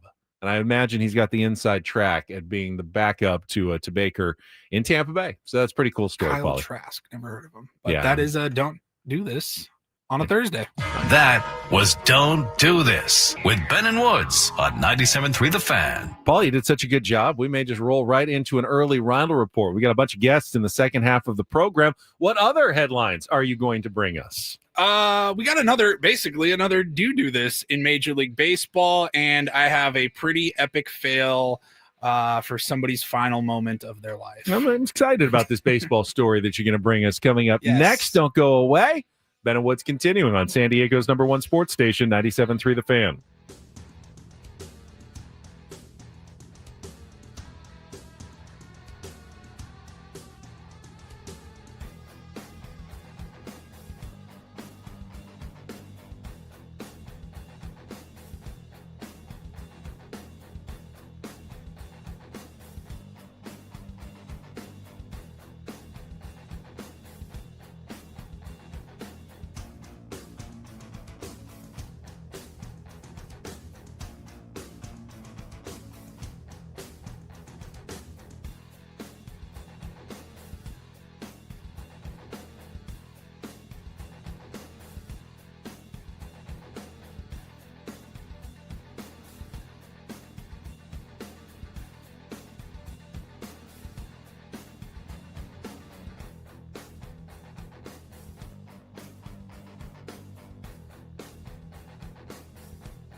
Hey players, things are about to get real here in San Diego. Introducing the all-new Jamul Casino Resort. With a 200-room hotel tower, exciting new eats and drinks, plenty of new places to play, and a luxe spa and salon. Hello, rooftop pool and deck. It's where players can play their hearts out and enjoy all the perks that come with it. It gets real this summer at the all-new Jamul Casino Resort, the players' place.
If you're not in our YouTube chat, you're missing out on some incredible discourse about Teddy Bridgewater, the neighborhood hope dealer, and all the different ways that he is selling hope to the kids in his neighborhood. Do you like to smoke your hope? Bumps of hope, keys of hope, smuggling kilos of hope across the border, injecting, mainlining hope. Yeah, we've got Teddy Bridgewater seems like a really good guy. That was our Don't Do This segment that we just talked about. Paulie's got some headlines, so I'm looking forward to it. If you missed it, obviously Padres 3-2 win over the Arizona Diamondbacks with a 2-run ninth inning on a Ryan O'Hearn home run and a Jose Iglesias RBI single. Iglesias has he didn't do much in the first half of the season. Like, he was just kind of there. We were so excited. Like, this guy hit 300, over 300 for the Mets last year. Was like, OMG, he was the life of the party in New York. And in San Diego, it was like, what happened to that guy? He's hitting 200 and not doing much. But honestly, over the last month and a half, 2 months or so, Iglesias continues to deliver. Clutch situations, plays incredible defense. I mean, he has turned into an incredibly valuable bench piece for the San Diego Padres. And that's fun to see, because that's like an extra pickup that you didn't have to make at the trade deadline, because Iglesias has been so valuable for you in his bench role. Yeah, he's been a key part in just coming off the bench, giving the team a spark. Like, he just seems like the ultimate clubhouse guy. It feels like everybody loves him and is pulling for him as well. And he's pretty damn good on the field as well. Like, he is really pulling his weight. He's a phenomenal defensive replacement. Whatever you like, whenever the ball is hit to him, you're not too worried about it. And it's been a lot of fun to see him start to click here recently. Every good team, like championship contender, needs a Jose Iglesias type player. Yeah. So I like where the Padres are at. All right. We need to check traffic. This may be a two-part Reindl Report, just because we're kind of close to the top of the hour here, but we'll get things started and maybe finish it up at the top of the hour right after Kelly's traffic here on 97.3 The Fan. From the 855 Get Ross Traffic Center, protecting San Diego after accidents or injury, here's Kelly Danick. Traffic is sponsored by Islands Restaurants. For the most part, folks are doing a pretty good job of staying out of trouble. Just watch out for a crash westbound King Freeway before the 805. Looks like a couple pickup trucks involved in this one. They're over to the right shoulder. Islands Restaurants, summer refreshment, paradise ambience, and the best burgers in town like the Big Wave with cheese and fresh cut fries, $10 now for a limited time only. Visit one of our Islands restaurants throughout Southern California today. Dine in only. I'm Kelly Danick with Ben and Woods, San Diego's #1 sports station, 97.3 The Fan. And get things started here with our today's edition of the Reindl Report. Now tuned into the greatest.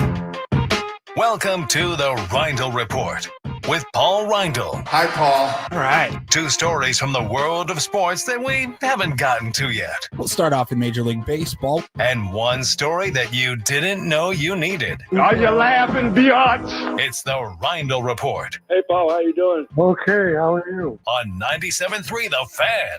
Are you ready to bless the mood? I need some help, please. That was good. Can I get a oh yeah? All right. All right. Happy Thursday, Benjamin. Happy Thursday, Paulie. Let's get right into it. We only got a few minutes here. This absolutely could have fallen into do this as well this morning. But in Major League Baseball, Jen Powell is set to become the first woman to umpire in a Major League regular season game. She is working a few games this weekend between the Marlins and the Braves.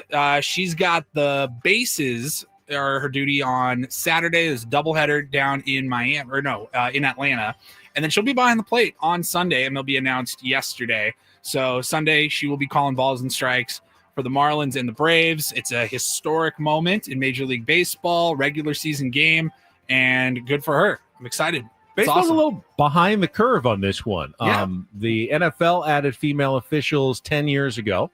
Yes. And the NBA had their first female official, Violet Palmer, back in the late 1990s. Yeah.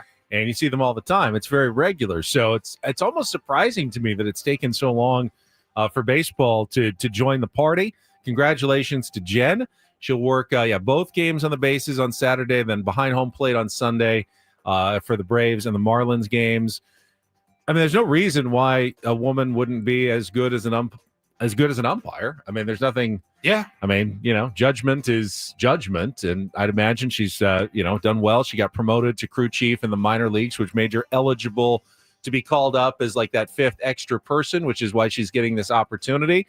Has been in there since 2016 as a minor league umpire and put in her time. Did her, climbed her way up the ladder and getting this opportunity. So I'm glad to see that she's going to be in the big leagues this weekend. Yeah, like you said, man, MLB just a little bit behind things. It was 28 years ago that the NBA had their first female official, and then 10 years, like you said, in the NFL. She's 48 years old. She did some spring training games this year. She did some spring training games last year, and now she's getting her chance. Rob Manfred said in a statement for Major League Baseball that she's earned this opportunity, and we're proud of the strong example that she has set, particularly for all the women and young girls who aspire to roles on the field. The women in our chat are chiming in. Beatrice says she might even be better than the guys, and Jocelyn says as a woman she's probably way better at judging.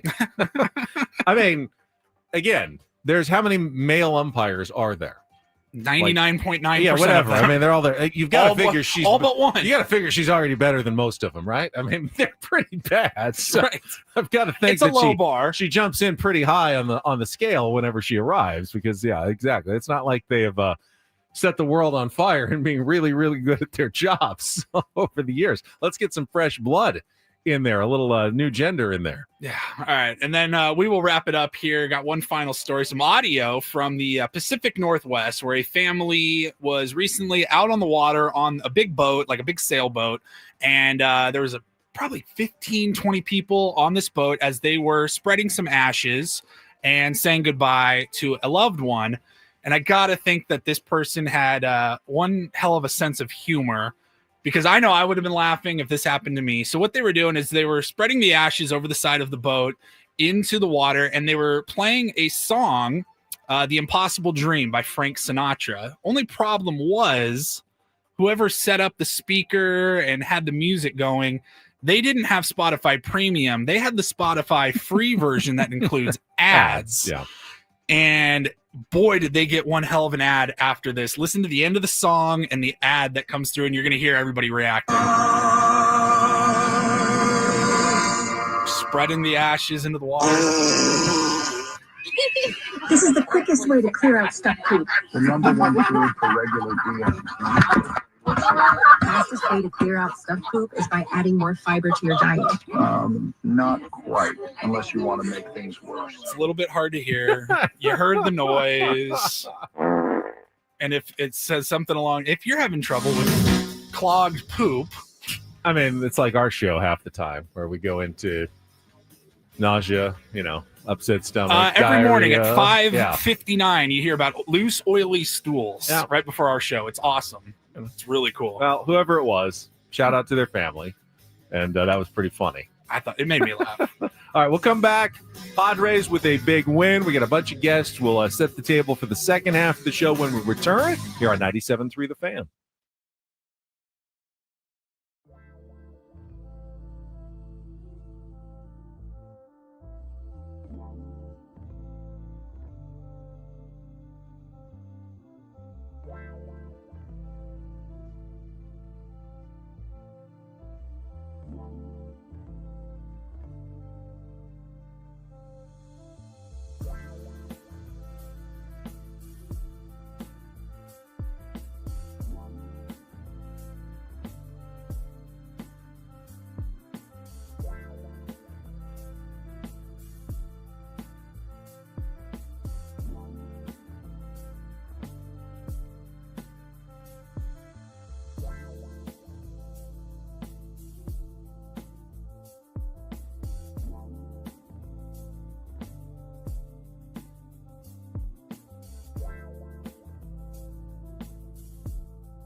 Everything coming up Padres right now as we hit the home stretch of the Major League Baseball season. Welcome back. Hour number 3, halfway home here on a Throwback Thursday with Ben and Paulie. Woods is, I believe, getting ready to board a flight to return to San Diego from his 3-month vacation in Hawaii, but we'll be back tomorrow. And it only feels like 3 months. How long has he been gone? It's 9-10 days. He left. He's been here like 3 days in the last 3 weeks. Feels like it. I think he left like a Sunday a week ago, or Monday a week ago, and now he's coming back here on a Thursday. Yes. So we will have him back in studio if everything goes smoothly tomorrow morning, and he'll be coming back, Paulie, to a different baseball team than the one that he left. The Padres don't feel like the same team that they did a week and a half ago. It's weird, man. Like we all knew the areas on the team that needed to be addressed. You were hoping for like one or two of them. AJ Preller went out and pretty much addressed every need. And I just wasn't expecting to feel as good about the team as I did. Like, you know what I mean? Like, I didn't realize just how drastic those simple additions were going to make, but lengthening your roster and having guys like Gavin Sheets now coming off the bench instead of the multitude of guys that we've seen already just this year alone. I mean, my God, this is the same season where we had Yuli Gurriel coming off the bench and Jason Hayward coming off the bench. It does not feel like that. That feels like it was lifetimes ago. It certainly feels, at least the last couple of games especially, certainly illustrate the different feeling. Because when the Padres would come up with runners on key situations with the bottom of the lineup coming up, it felt like they didn't really have much of a chance to score. Pre-trade deadline. They just didn't have a deep enough lineup that you felt comfortable that they really had a chance to continue rallies at the bottom of the lineup. And just in the last few days alone, I mean, every single game we've seen big contributions from guys batting 7th, 8th, and 9th, whether it's Jake Cronenworth hitting a home run out of the 8th slot, yep. Whether it was, Ramon Laureano was batting 8th for a while. He actually moved up to 2nd yesterday with Tatis getting the day off, but yesterday, Jose Iglesias comes up with a big hit in the 8th slot. Freddie Fermin has 3 more hits out of the 9 slot. He's hitting over 400 since joining the Padres with 1,000 OPS. This is lengthening the lineup so considerable. And with Xander, crushing the ball and hitting 6th yesterday, honestly, the bottom of the lineup is doing more damage than the top of the lineup for the Padres right now. And that's going to happen sometimes in baseball. You felt like when the top of the lineup wasn't pulling their weight in the first half of the season, that you're completely screwed as a Padres fan. You know what it reminds me of, I'm not saying that the Padres are necessarily compared to like this team, because the New York Yankees of the late 90s were a dynasty and they won, 3 rings in 4 years and, go down as one of the greatest teams of all time in 1998. But the kind of moves that they would make, that Brian Cashman would make, bringing in like a Nestor Cortez, you're just bringing in guys who have been there, done that, are experienced, and will be able to handle probably the pressure of a pennant race and playoff baseball in October. You're not going to be relying on a bunch of young guys who, they've had good regular seasons, but who knows how they're going to perform under the big spotlight. Pretty much the entire Padres lineup, is filled with experienced veteran players now. The only young guy remaining really in the Padres starting lineup is Jackson Merrill. And Jackson Merrill can handle himself, even at 22 years old. You feel like he fits in pretty well with the veteran guys, and then the second youngest guy regularly in the lineup now is Fernando Tatis Jr., who's, on his 6th, 7th, God, is that really Major League Baseball season? I never really made his debut in 2019. 1, 2, 3, 4, 5, 6, 7th season in Major League Baseball. So you have a lineup that is filled with guys. I guess Luis Arraez is almost less experienced even than he's a 3-time batting champion. He's one of the younger guys in your lineup now. These are all veteran, experienced players, all-stars, multi-time all-stars, Bogarts, Machado, Merrill's been to an all-star game. O'Hearn went to an all-star game this year. Jake's been to a couple of all-star games. I mean, and Fermin, who wasn't really an everyday player, but is quickly showing, probably should have been if it weren't for Salvador Perez blocking him for years, that he could have been an everyday player on pretty much any other team in baseball. And he is just absolutely running with that role now with the San Diego Padres at the bottom of the lineup. This looks like a team built for October.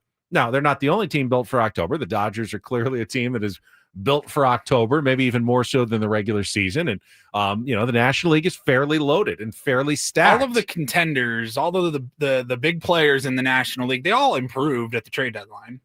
Yeah, they did. They did. And I guess the Dodgers didn't really improve a whole lot, but they made some moves. The Mets improved. The Phillies improved. Like, those are the teams you got to be looking at. But, no one's going to look at the Padres and go, well, they have a glaring weakness that's going to keep them from going somewhere. They have addressed all those weaknesses, and now they have a lineup that feels like can succeed in October. What's the math? How many games we got left?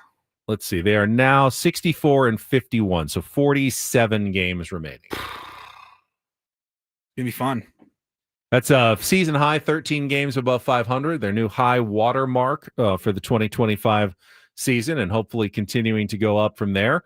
It is interesting. We mentioned early on, Mike Schilt did announce late after the game yesterday that his starting rotation moving forward for the Boston Red Sox series will have Nick Pivetta on Friday, Michael King on Saturday, returning from the injured list, and then Dylan Cease on Sunday.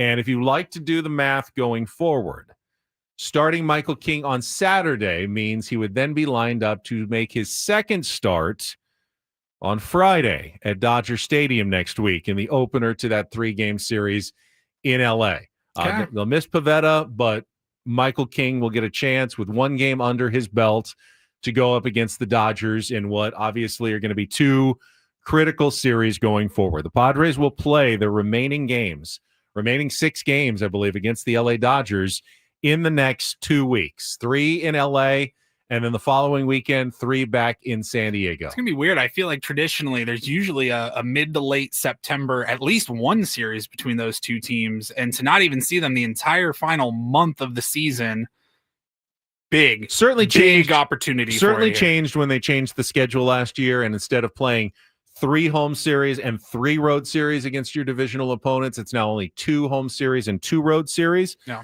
So, that goes pretty quickly. You have, one time in the first half of the season where you play them home and road, and then one time in the second half of the season where you play them home and road, and that's it. And it just happens that both the series against the Dodgers fall here in August. So it really is going to go one of 3 ways. I don't anticipate either team will, run away with it in the next 7 days. So the Padres will likely go into that series somewhere within striking distance. Maybe they make up a game or 2, they're tied, maybe they give up a game, they're 3 games back, whatever. But they'll go into those 6 games somewhere within striking series distance of the Dodgers. They could, dominate, win 5 of 6 and take control of the division. The Dodgers could take 4 or 5 of 6 and take control of the division, or they'll play kind of to a stalemate, split the 6 games, and the other games will decide it the rest of the way. Could go any of those 3 ways, but it certainly seems like those are going to be the most pivotal games down the stretch, since we all agree now that the Padres are no longer really looking in the rearview mirror as much as they are looking straight through the windshield at the team that's right in front of them, the LA Dodgers. And the goal is to see if you can track them down, win a division, and hopefully get a first-round bye in the playoffs and avoid a potentially problematic wild card series. Yeah, your reward is in September. If you can come out of August feeling pretty good about where you stand in the division after those 6 games against the Dodgers, you look at September, you've got the Orioles, who you just took a couple of key parts from. You've got 7 games against the Colorado Rockies, 3 against the Chicago White Sox. Yeah, there are some Brewers games, some Mets games mixed in there. Those will be really important mid to late September. You figure for playoff seeding, but a lot of winnable ball games where if you can come out of those 6 against the Dodgers here coming up and still be either in the lead in the division or just within, a game or 2, you're going to have a huge opportunity in the month of September to make up some ground. So, yeah, Padres are, it seems as though, whether they admit it or not, lining up Michael King so that he will land and at least get one turn against the LA Dodgers to start that series in Los Angeles. And hopefully he comes back looking like Michael King. I think we forget how good Michael King So was. nasty. He had an ERA in the 2s.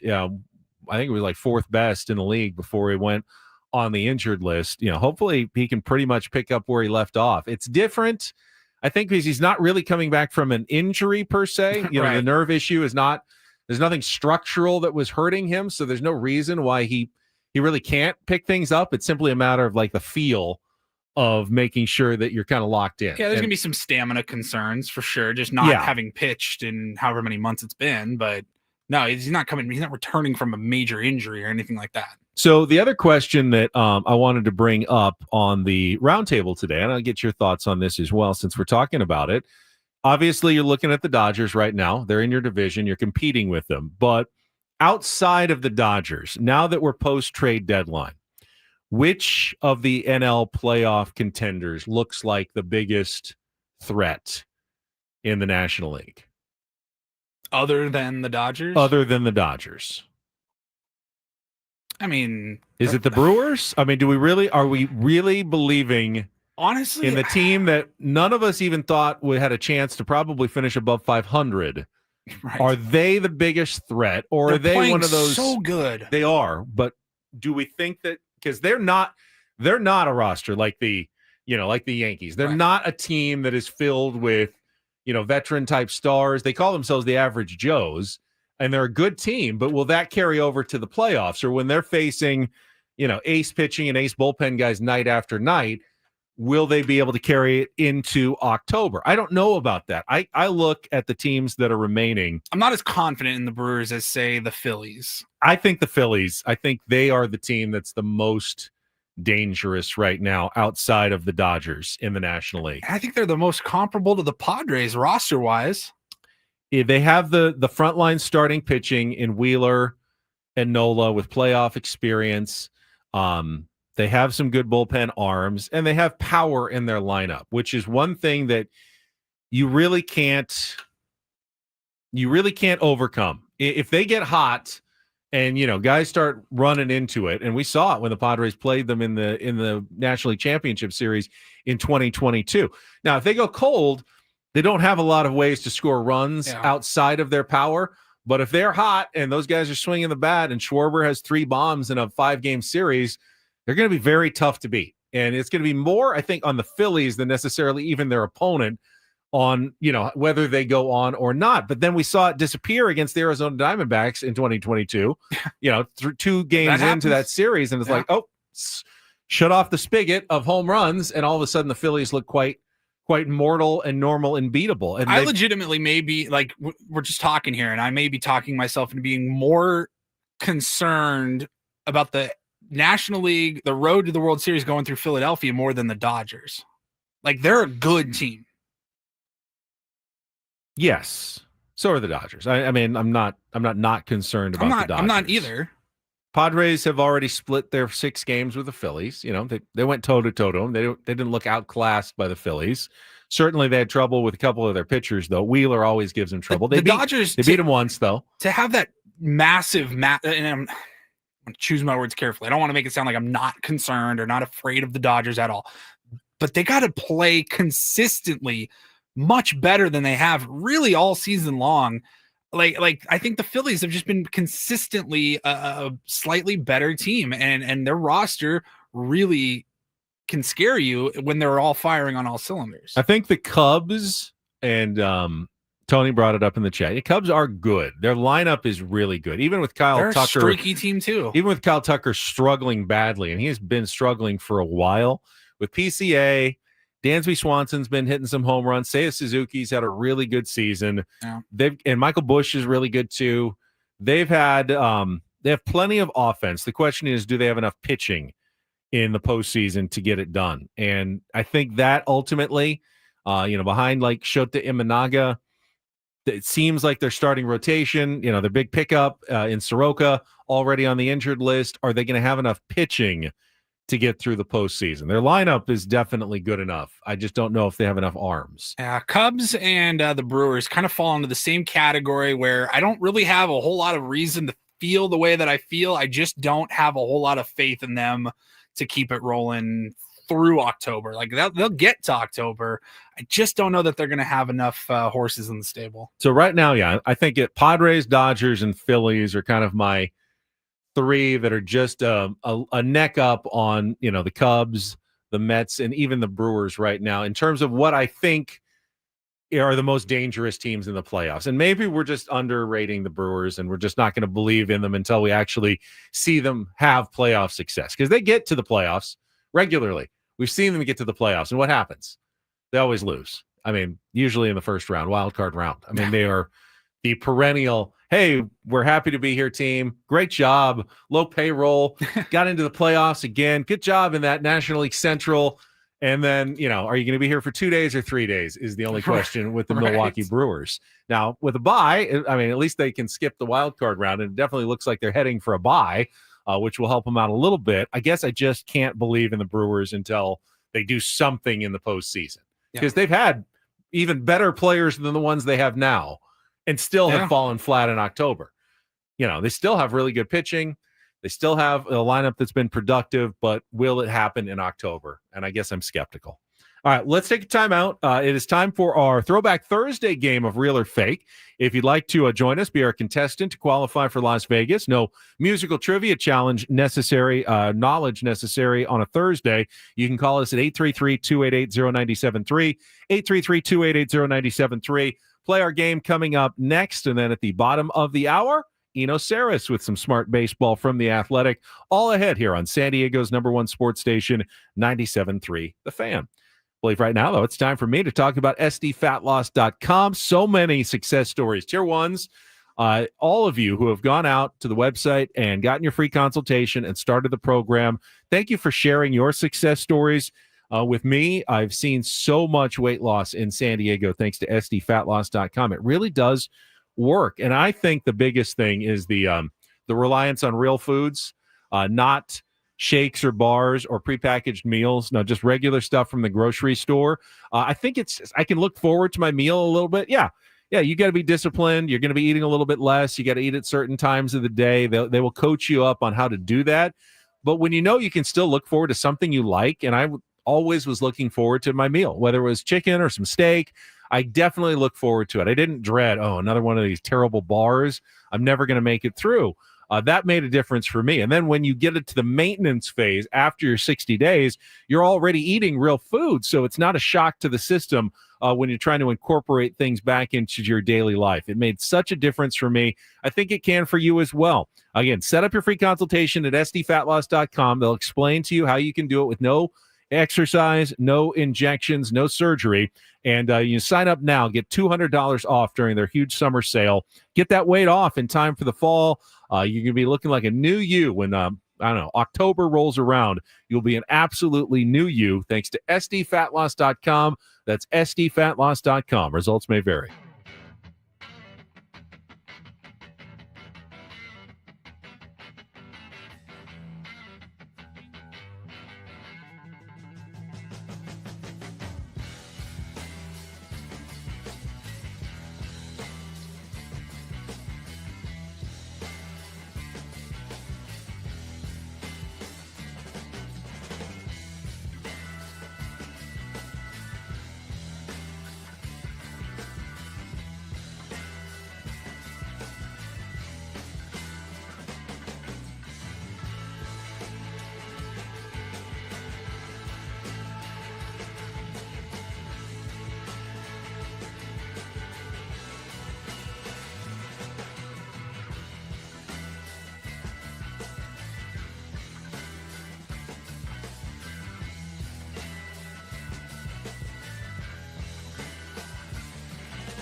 Hey players, things are about to get real here in San Diego.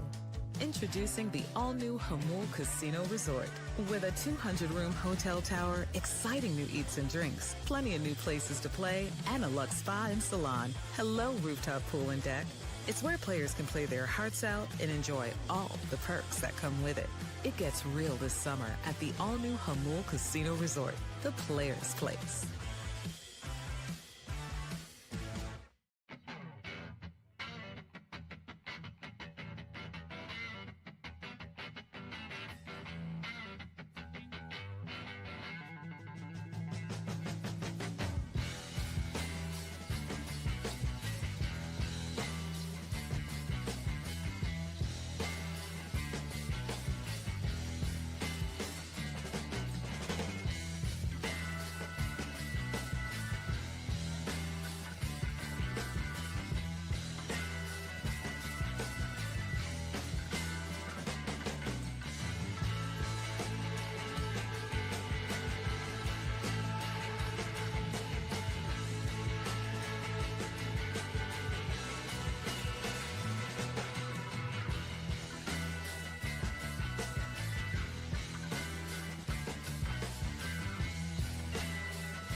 Eno Sarris in just a few minutes. And don't forget, Tyler Heaps, sporting director for San Diego FC, is going to join us in our 9 o'clock hour along with Sammy Levitt.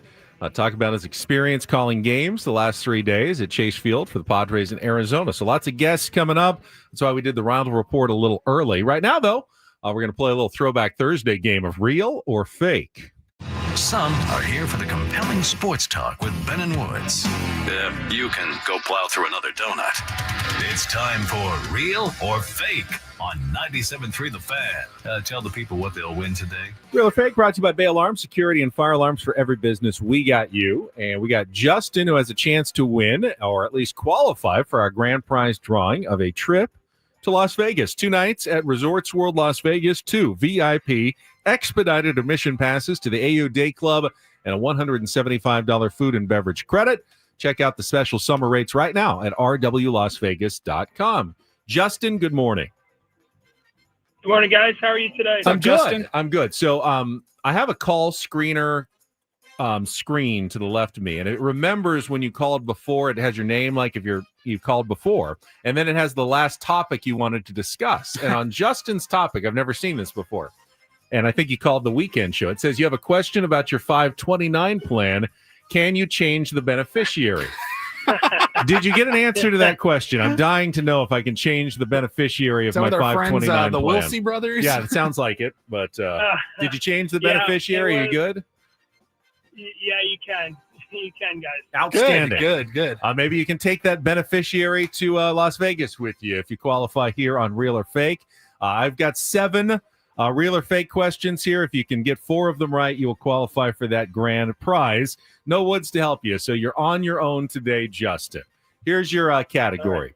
Yu Darvish, might remember, earned 93 wins in his Japanese baseball career for the Nippon Ham Fighters in the NPB, the Japanese Professional League. But who do those wins come against? Today on Real or Fake, I'll give you a nickname. You tell me if it's a real Japanese NPB team or a fake I've thrown in to fool you. Followed Japan baseball at all, Justin? Not much, guys. Not much, well, but I'll give her a go. Give it a shot. All right, here we go. 50% chance. That's the good news. Real or fake Japanese league team. Round 1. The Buffaloes. Real or fake? That sounds more of an East Coast team. I'm going to say fake on that one. That one is real. The Buffaloes are one of the teams in the NPB. They are the, let's see, where are they from? The Oryx Buffaloes. Actually, that's not where they're from. They're all sponsored names. It would be like instead of the San Diego Padres, they would be the ASI White Glove Guys Padres. The Petco Padres. Yeah, the Petco Padres. That's how they do it in Japan. It's not the city names usually. It's just the sponsor names. All right, but these are the nicknames. All right, round number 2. Let's go with the Hawks.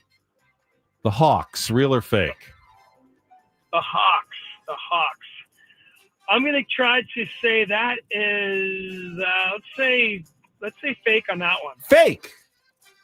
That was also real. The Fukuoka SoftBank Hawks in their Pacific League. All right, we're 0 for 2, so we need to get rolling here. All right, round number 3, NPB teams. The Sturgeon. Real or fake? The Sturgeon. I got to say there's going to be a fake one in here at some point, so I'm going to keep on going fake on this one, guys. Your logic is fairly It's a good sound. strategy. And this time, you are correct. That one is fake. So you're on the board with 1. All right, let's try round number 4. The Bears. The Bears, real or fake? Bears seems like a logical one. I'm going to go real on that one. The Bears. That does seem logical, but unfortunately, it's not. That one is fake also. That means you need to get the last 3 correct. It's not impossible, but yeah, the odds are against you now. All right, here we go. The Carp. The Carp. The Carp. I believe that's a fish. The Carp. It is a fish. Yeah, the Carp. Given we're talking Japan and they like the ocean, I'm going to say true on that one. I'm going to say real. And you would be right. All The right. Hiroshima Toyo Carp is a real team in the NPB. By the way, yesterday, 80-year anniversary of the atomic bomb at Hiroshima was yesterday. All right, we need 2 more correct. Let's go round number 6. The Golden Eagles. Real or fake? Golden Eagles. Justin. Golden Eagles. I'm going to throw that one back to fake. Oh, no. It's real. The Tohoku Rakuten Golden Eagles. And I'm sorry, Justin. The game is over. The last one would have been the Swallows, which would have been real. Tokyo Yakult Swallows. All right, Justin, thank you for playing. I'm sorry we couldn't qualify you today in real or fake. We'll take a timeout. When we come back, Eno Sarris get his thoughts on the first week and the impact of the newcomers for the San Diego Padres and more. Our Smart Baseball segment is up next. Benny Pauly with you on San Diego's number 1. I don't know when I'm going to need that, but I might need that. Station 97.3 The Fan. Swallows.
Hey players, things are about to get real here in San Diego. Introducing the all-new Hamul Casino Resort. With a 200-room hotel tower, exciting new eats and drinks, plenty of new places to play, and a luxe spa and salon. Hello, rooftop pool and deck. It's where players can play their hearts out and enjoy all the perks that come with it. It gets real this summer at the all-new Hamul Casino Resort, the players' place.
Can the same guy make Don't Do This twice in one day? Possible. Greg Amsinger already made our Don't Do This segment earlier for his hot take that the Dodgers won last night, even though they lost against the St. Louis Cardinals yesterday. First time I'm saying this all year. We just watched a team win a game that they lost. The Los Angeles Dodgers won this game. No, they didn't. They lost 5-3. There's no style points, no points for second best. And now Greg Amsinger has come out with his list of the best managerial performances so far this year. And he goes pretty deep. We got a top 9 managerial performances. And Mike Schill doesn't even make the list, Paulie. Interesting. Doesn't even make the list. Let me go through the list. I know you're trying to get Eno Sarris lined up, and we'll try to call Eno here in a second. But he's got Joe Espada of the Astros, then Pat Murphy. No problem with Pat Murphy. A.J. Hinch of the Tigers, even though his team has absolutely fallen off a cliff lately. Clayton McCullough of the sub-500 Miami Marlins. Yeah, they played hot baseball a little bit lately, but number 4 seems aggressive. Alex Cora, his team nearly fell apart, but he's got a good job holding it together in Boston. John Schneider of Toronto. You probably haven't even heard of him. Dave Roberts of the Los Angeles Dodgers. They're having a great year, by the way. They're having a really good year. Like, just because you don't know, it's not a household name. Like, he's done a really good job. John Schneider. That's true. No John Schneider shade, I guess, here. Dave Roberts taking the highest payroll in baseball history by a million miles, and now having a team that most people think is going to get chased down by the San Diego Padres in the NL West race. Craig Counsell of the Chicago Cubs, also another team that has hit the skids lately, and Stephen Vogt of the Cleveland Guardians, who have, again, hovered around 500 in a very weak American League this year. There's not room for Mike Shildt somewhere in the top 9? Apparently not. Of the job that he's Greg done this Amsinger. year of keeping the Padres in it despite having no bottom of his lineup for most of the year and dealing with pitching injuries to Michael King for a significant period. Yu Darvish barely pitched at all into the last couple of weeks. No Joe Musgrove all season long. I don't know. I feel like Mike Shildt absolutely belongs on this list, at least somewhere in the top 9. I'm not saying he has to be number 1, but he's nowhere in the top 9 of best managerial performances so far this year. Put a little respect on Mike Shildt's name. Guy who has, by the way, the Padres now are on pace for over 90 wins, which is Mike Shildt's thing. He wins 90 games every single season that he has been a full season manager with the Cardinals and now with the Padres. He's going for 5 in a row here of at least 90 wins. He's also ever had somebody be on Don't Do This and then like need to have a callback for a second Don't Do This like before that show even ends. He also is known for second half surges. And guess what? Since the All-Star break, Padres have played their best baseball, at least since the first 2 weeks of the season, including 9 of their last 11. Mike Shildt is doing what Mike Shildt does, and Mike Shildt does every season. And I get it. The post-game managerial news conferences are not necessarily, I mean, you know, the recaps of the games, and we laugh and we play with them, and we'll talk to them tomorrow. That is not the main part of the job. I don't care if you like what he has to say or if you don't like, he always is protecting his players. Yes, that is what Mike Shildt does. But the ultimate thing, you want to win late in the season, you want to get your team to the playoffs. And Mike Shildt has done that every season in his managerial career. I mean, you cannot ask much more out of a baseball manager than what Mike Shildt has given you. Now it's just up to postseason success. That's the last really thing on his resume that he needs to add. And if he can take the Padres all the way, Mike Shildt immediately catapults into, you know, top 3 or 4 manager in baseball right now. I mean, no doubt about it. If he can pull that off this year, he's already, I think, in this top 9 list for sure. He pulls that off. I mean, sky's the limit. You know, Mike Shildt will be one of the hottest names in baseball. If he can do this for the San Diego Padres and he has them in position right now, why not? Let's put a little respect on Mike Shildt's name. All right, still trying to track down Eno Sarris.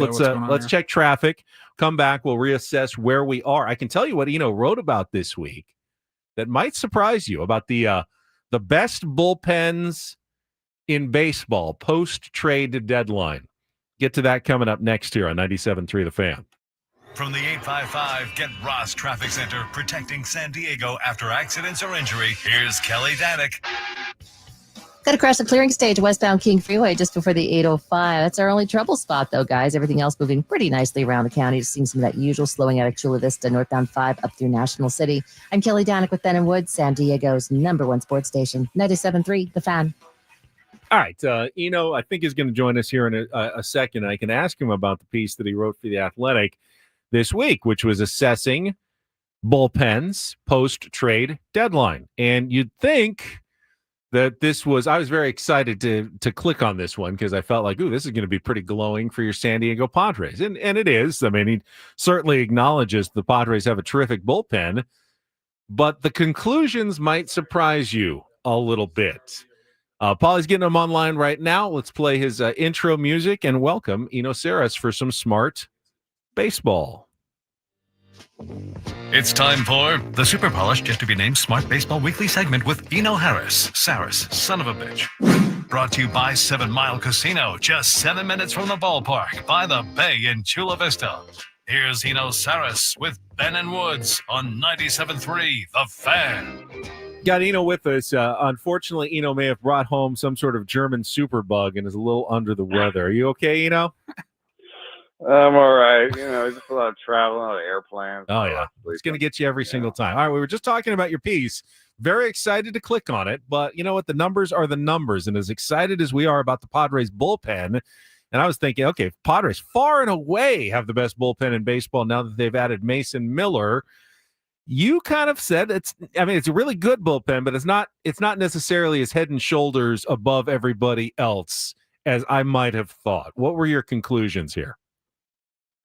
Well, anytime you do a test, it's about what the number is you're testing, right? Like, how do you test it? So if you do it by projected ERA, it might be surprising, but the Mariners and Mets are right there.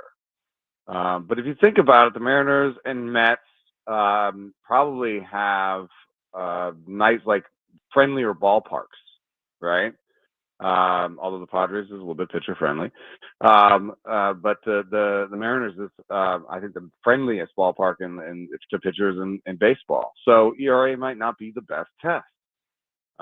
So if you do it by wins above replacement, it is the Padres. But the problem with wins above replacement in bullpens is everything's a decimal point, because, it's just wins above replacement doesn't think that bullpens or like relievers, add as much as, say, like a position player or a starting pitcher. So, the Padres win by most tests. I think it was best stuff plus. I think it was best velo. I think it was best projected strikeout rate, third best projected ERA, and I think it was the first best projected WAR. So, if you did ask me, I'd say they won. But, it might be surprising to find out that the Mariners and Mets are right there. Now, you focused on the top five, and maybe that's probably smart because how deep do you really go in the playoffs for high leverage innings in the bullpen? But I do think the Padres have about as good of a 6 as you're going to get, and I wanted to get your impressions now of David Morgan. Now that we're getting a little more data on him on the big league level, what your kind of stuff plus and look at David Morgan, because he's thrown some big innings for the Padres lately. No, you pointed out a really good thing.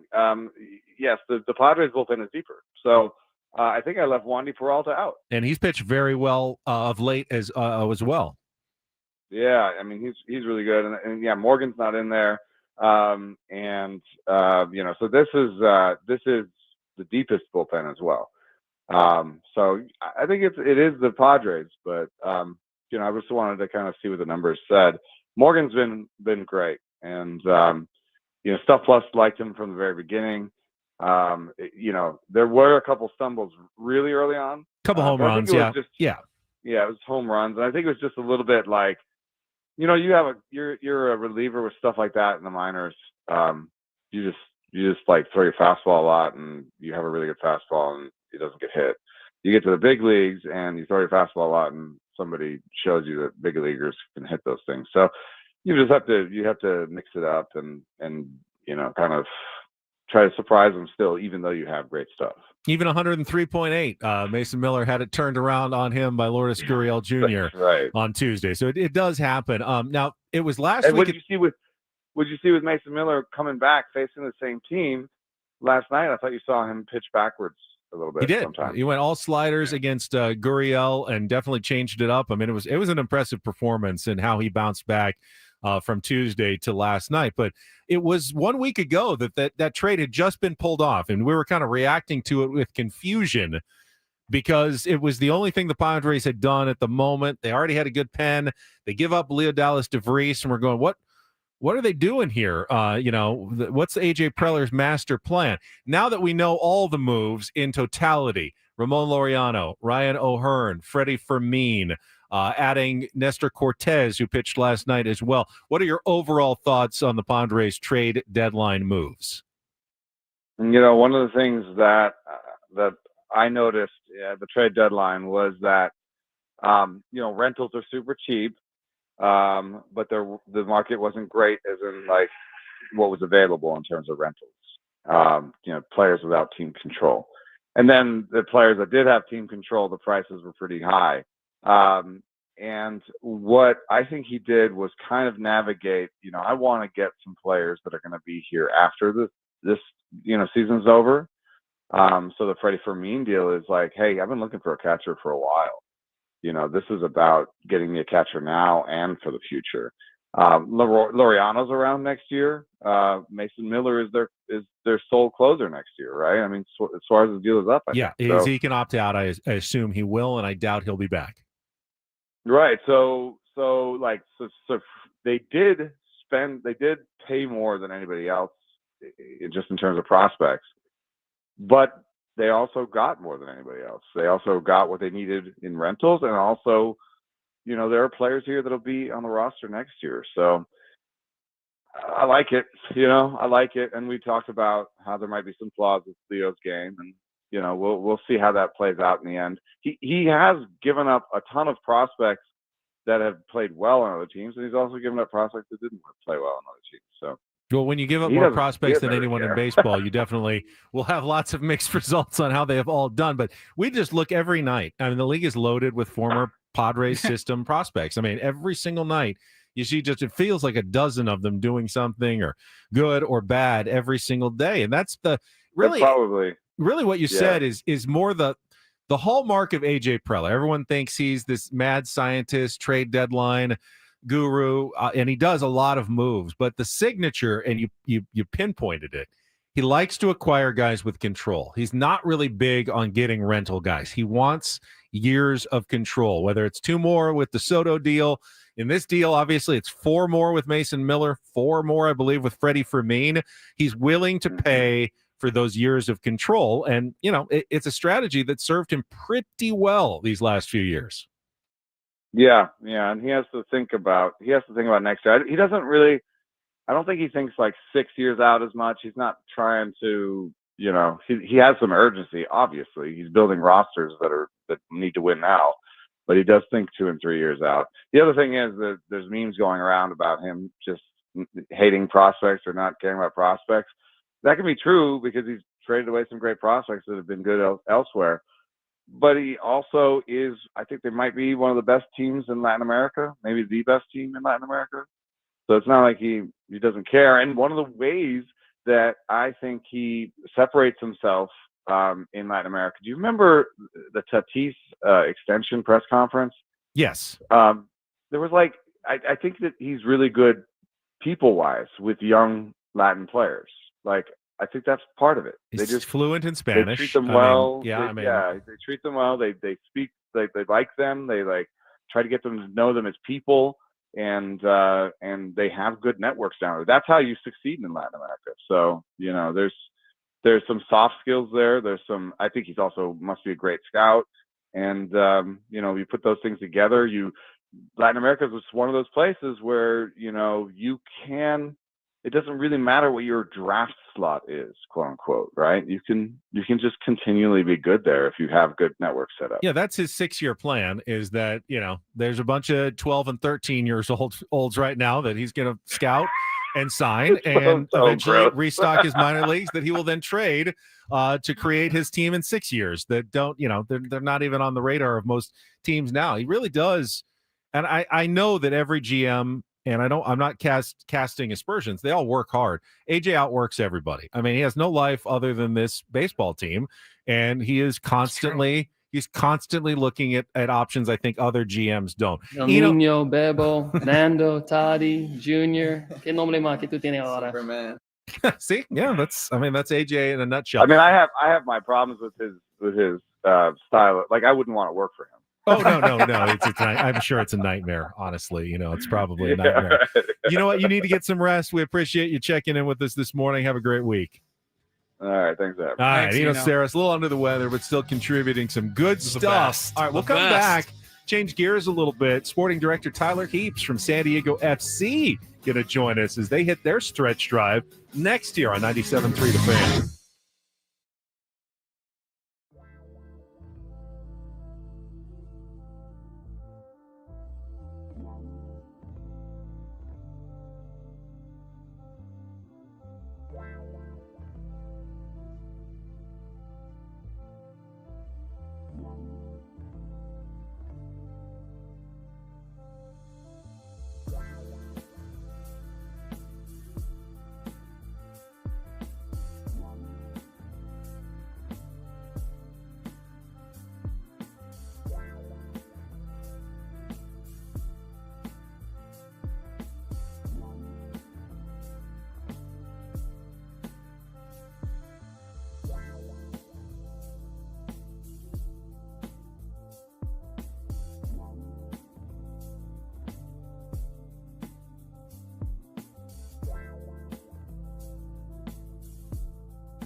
Final hour, Ben and Paul here on a Thursday, and then we'll head over to our sound space for our Padres Roundtable Pizza Roundtable from 10 to 11 o'clock, commercial free. So lots of Padres talk still coming up, but right now we're going to change gears just a little bit. Very excited as they come off of their Leagues Cup competition. SDFC getting ready to return to MLS play this weekend. They'll be on the road at Sporting Kansas City, and joining us right now is the sporting director, a.k.a. GM of San Diego FC, Tyler Heaps, is with us here on 97.3 The Fan. Tyler, great to have you on again. How you feeling this morning? Thanks for having me. I feel good. Obviously, coming off of a result here on Tuesday and then getting ready to travel with the team tomorrow. But excited to be back in MLS play. We got a final push for this thing with 9 games to go, and then obviously hopefully the playoffs to follow. So just really trying to gear up for that, get guys healthy, and see what we can do the rest of the way. I've loved this year in particular. I know this is funny, getting to learn some of the soccer lingo as kind of a newbie to MLS. The way you say getting a result, that always means a win. Although technically, isn't a loss a result as well? Yeah, but it's all like it's a good point. It is a very soccer heavy term, but like a result's also a tie. I don't think if I said get a result, a loss would not be what I'm referring to. It's more a tie or a win. So like when you go on the road, sometimes in difficult environments, you say, ideally we get a result. We're referring to a tie or a win. We just don't want to put the pressure on the group sometimes of trying to force yourself to go on the road and get wins because it's also difficult to do in the league. All right, that makes sense to me now. So a result is a win or a tie because you're getting a point or more in the standings. So Padres got a result last night against the Arizona Diamondbacks, which was good, 3-2. That's now they don't have the option of a tie. All right, so now that they're, I think, 9 matches left, first place in the Western Conference. Give us your overall kind of state of the state where SDFC stands now heading into the final couple months of the regular season. Yeah, I think the results, you can look at the table, and I think people would say we've done an all right job. And I think what I'm probably most proud of is the culture that we've built, and then also just the drive and what this team wants to still do. I think we can, we're putting ourselves in the best position to finish as high as possible. Obviously, the playoffs are a little bit different here too. You'll probably figure out that very quickly as we get into it, but it's a best of 3 series first, and then you go on and then it goes single elimination. So anything can obviously happen. I think from our standpoint, it's about taking it 1 game at a time. We got 6 on the road and 3 at home to end the year. And so trying to get guys healthy, trying to start playing our way and make sure we're doing the performances in a good way, and I think the results will take care of itself as they've done this entire year so far. Talking to Tyler Heaps, sporting director for SDFC, and one thing that we've learned, and we talk with Darren Smith, one of your broadcasters, he comes on every Friday, is the way you're doing this as a new expansion team without necessarily the depth that other teams have, like an academy youth roster to pull up from, that you're having to do this kind of on the fly this year and managing to get through all these matches that you play. Talk about what you had to do here at the transfer window, because I know you've added a couple of new players, including another announcement yesterday, another local kid from Escondido, Corey Baird, adding to the roster. How did this transfer window impact your team? Yeah, I think Darren makes a good point. This has been the most unique and will be the most unique year we ever have. Obviously, we just started our academy class here on Sunday, but those are obviously very young. It's 2011, 2012, so those will take a little while before they start getting integrated into the first team. But from our standpoint, it was about finding balance on the roster, so that's how we approached the original roster build of how we went out and got it. And obviously, we've had to a few guys obviously have left us, which mean a few guys have come in, and we've really tried to attack kind of those young, high potential players. So I know the Padres kind of traded all their prospects. We're trying to trade in all those prospects, but also make sure that they still have an opportunity right from the bat. So we had one young player, David Vasquez, who's just started the last 2 games. We had Pedro Soma, our new signing, make his debut on Tuesday, and I think they showed for those that were at Snapdragon and those who were watching on TV what type of players those are, and I think they're ready to perform right away. And we went out and got Corey Baird, as you mentioned, another local guy, and he's somebody that's had a lot of success in this league. He was on a very good Houston team and put up really good numbers. Obviously, his most recent form in Cincinnati hasn't been the greatest, but that's because they don't play, I think, to his strengths, and we think we can. So getting a guy like him in our locker room, someone who's been through the playoff push before, someone that's been in the postseason in MLS a lot of his years in this league, we think he can help from a culture standpoint. We think he can help push the group of forwards that we have currently and add to it. So we're not done yet. I think we'll still have 1 or 2 more potentially coming in. Still trying to figure out what those pieces look like and make sure that they make sense from a salary cap and everything else. But trying to prepare for now, but we're also trying to prepare for the future so that we don't leave ourselves short in years to come. Tyler, can you kind of explain the Milan Olaski situation to fans? I know it's complex and there's salary cap, situations that you have to deal with. I feel like if the Padres acquired a player and he hit 10 home runs in a month, the fans would go crazy. How can you let this guy go? He's been so good. But I know there are other considerations that were involved here. What's kind of the overall kind of explanation of how that went down? Yeah, I'll say the overall explanation is that both sides wanted to get a deal done. We wanted Milan to stay for a number of different reasons. Obviously, his performance on the field, but also his connection to San Diego and everything else that came with it. And I think he wanted to get it done as well. The fact is that a lot of times short-term success obviously can lead to differing opinions about where they should be from a salary standpoint, and that's exactly what happened. I think what Milan's done in those, you could even call it, I'm not even going to call it 13 games, which is what he played. I'm going to call it 4 or 5 games, right? Because he had 6 goals in 2 games. What he did in those, I don't think will ever happen in MLS again. That scoring record in that short amount of time. And obviously he, at that moment, was trying to capitalize on his moment. And so he asked for numbers that we thought were much higher than where we intended to see him in the roster long term. And so we tried to work together. We had many different conversations. We tried to do short-term deals. We tried to do a long-term deal. We tried to do be as creative as possible, where we protected ourselves and the organization, and where obviously we saw him fit, and he was trying to do the same. And at the end of the day, we couldn't come to terms. I wouldn't say we left on quote unquote bad terms. Obviously, we wished him the best of luck, and I still wish him the best of luck. You never know. The sports world is a small world. You never know if he could come back around. But the reality is that we both wanted to make a deal work. He was trying to negotiate on very short-term success. And we knew the player very well because he had been in our organization for 18 months. So he's a player that Mikey and I first talked to over 12 months ago at Northland, and really had a conversation about where he saw himself and what he wanted to do in his career. We offered him an opportunity then that obviously didn't work out, and then he came back this time around. So it's an ever complex thing. There are so many different factors that go into it. But from our standpoint, it was we just couldn't get him to agree to a short-term or a long-term deal, and obviously he backed himself to go find that somewhere else. If Woods was here, he would probably admit to you that he has a bit of a man crush on Mikey Varas, your head coach. Just the way he kind of carries himself, what he says when he talks to the media, how he seems to approach his team and every day. How happy have you been with that selection? Because I'm sure you had a lot of different coaches in mind that could have been the fit. And how good of a fit has he been for this team, this system, and this expansion season? It's a funny one because, again, I think I got a little bit of stick for hiring Mikey because he wasn't this big name guy. And I think I had an opportunity to talk to 30 plus head coaches in that process. And Mikey was the one that I was excited every single time I got off the phone with him. And I think he's proven that he is more than capable to coach at this level. And I think he's done an unbelievable job. And I think he's a perfect head coach fit, but I also think he's perfect for this community. I think the way he connects with the fans, the way he connects with the media, the way he approaches his day-to-day business, he's a terrific soccer coach first and foremost. He knows tactics better than some of the best I've worked with, but he also knows how to connect with human beings. And I think that's what makes him special and kind of puts him on another level. It's helped with our culture build here. He's got all the players behind him.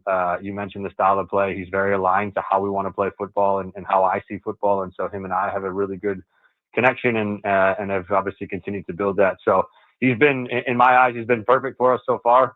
Again, we'll see now whenever we start to ramp up and get to the end of the season. But I have total confidence and faith in him as well as the staff that we've built together. I think they've been fantastic for us, and I'm really looking forward to see how we end this season and the years to come. All right, a couple things before we go. First of all, Tyler has brought along with him, or at least his staff has helped him bring along some tickets to give away to the next home match for SDFC on August 23rd against Portland. So we're going to give those away at the end. Just wanted to let everybody know, courtesy of SDFC, a chance to win some tickets coming up. But before that, got a couple of road matches, including this Saturday at Kansas City. What are we kind of looking at here to start the, I don't know, it feels like the second half of the season. I know we're more than halfway through, but kind of after the Leagues Cup and back to competition, feels like there is a definite a line, a point where you're kind of crossing here going into the last stretch run of the year. Yeah, no, Kansas City will be a difficult opponent. We obviously played them at home. We drew the game 0-0. We were disappointed with it. We thought obviously we probably did enough in the game to earn more or earn a better result. But I think we'll go there. I think we'll control the game. Again, we've got a lot of our guys in a good way at the moment. So hopefully we can go there. Ideally, we can score early. I think we've done a really good job in these League Cups games, starting us from a performance-wise really well in the first 15, 20 minutes of games, but we haven't been able to capitalize. So that's been a focal point this week from our group is how do we try to be ruthless in those first 10 to 15 minutes? Because if we can score early on teams and we start making them chase the game, it opens up space, and that's where I think we can really kill them. So hopefully we can go there. The team will travel tomorrow. We play, obviously, here it will be in the afternoon on the Saturday. So ideally we can go there, get a result, and then, we got another quick turnaround where we go up North California, obviously San Jose, and then, as you mentioned, Portland at home. We've got 3 games left at home, and those are going to be crucial ones. Every game at home is obviously important, but the more we can get these fans behind us, which they've been fantastic so far, especially that game against Portland, which would be a key game in terms of where the playoff seed could lie. Oh, there's that soccer lingo again. You got a result against them last time. You just want to get a better result. Or as we'd say, you got a tie. You just want to win this time. Right? We totally get it now. We totally understand. Tyler, best of luck to you, SDFC, going forward. Appreciate those tickets. We're going to give them out away. Thanks for joining us this morning. Thank you, guys. Looking forward to being back. There is sporting director, a.k.a. GM, Tyler Heaps of SDFC, that is looking for a result, but not just any result, like a good result. Good result this week at Sporting KC. And then a couple weeks, they'll be back home, Snapdragon Stadium, third to last home game of the season. And if you want to win a 4-pack of tickets, courtesy of Tyler and SDFC, be our 6th caller right now at 833-288-0973. It's Pride Night, presented by Alaska Airlines on August 23rd at Snapdragon Stadium, 7:30 kickoff on the pitch. San Diego versus the Portland Timbers, is it? I believe it is. Yes, the Timbers on August 23rd. 833-288-0973. Good luck. We will take a quick timeout and then get back to the Padres talk. Sammy Levitt's going to join us as well to talk about his experience the last 3 days calling games at Chase Field alongside Bob Scanlon. It's all coming up after a check of traffic with Ben and Woods here on 97.3 The Fan. Gambling problem? Call 1-800-GAMBLER. GEGE 000-466. For a full list of games and rules, play at 7 Mile Casino. Visit 7milecasino.com. All right, for calling in, hang on 1 second. I'm going to talk about 7 Mile Casino before Paulie picks our winner for the tickets. 7 Mile is my spot to play cards in San Diego. It should be your spot as well. So many reasons, but the biggest, of course, is proximity. It's just 7 miles from downtown. 7-minute drive right down the 5 freeway. And even if you're not downtown, it's almost certainly way closer than any of your other options, and it's way better as well. It's upscale, it's clean, comfortable, friendly, great dealers, great chairs. You just want a comfortable chair to sit at when you're playing, sitting down at a Texas Hold'em table for a couple of hours. And the restaurant at Sammy's is always top notch. So many reasons to head down to 7 Mile Casino. And if you are a high limit player, they always like me to remind you, great high limit action as well. If you're looking for like a no limit table with a little higher limits and you got a bit of a bankroll, you want serious players, serious action, they're going to take care of you. 7 Mile Casino is a great place for that. They also give you discounts for food at the table, 35% off the great food at Sammy's while you're playing cards, or just enjoy it inside the restaurant with the full bar, TVs, and the patio that overlooks San Diego Bay, right there onto the water, looking out toward Coronado and the Silver Strand. It's absolutely beautiful. You want to stay on the coast this time of year. We're in like record-breaking heat today. Don't head out to where it's 112. Stick around on the coast where it's going to be like, 75 degrees. Much, much nicer at 7 Mile Casino. It's our spot. Make it yours. 7 Mile Casino, just 7 minutes from downtown.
Hey players, things are about to get real here in San Diego. Introducing the all-new Jamul Casino Resort. With a 200-room hotel tower, exciting new eats and drinks, plenty of new places to play, and a luxe spa and salon. Hello, rooftop pool and deck. It's where players can play their hearts out and enjoy all the perks that come with it. It gets real this summer at the all-new Jamul Casino Resort, the players' place.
Congratulations to Joel.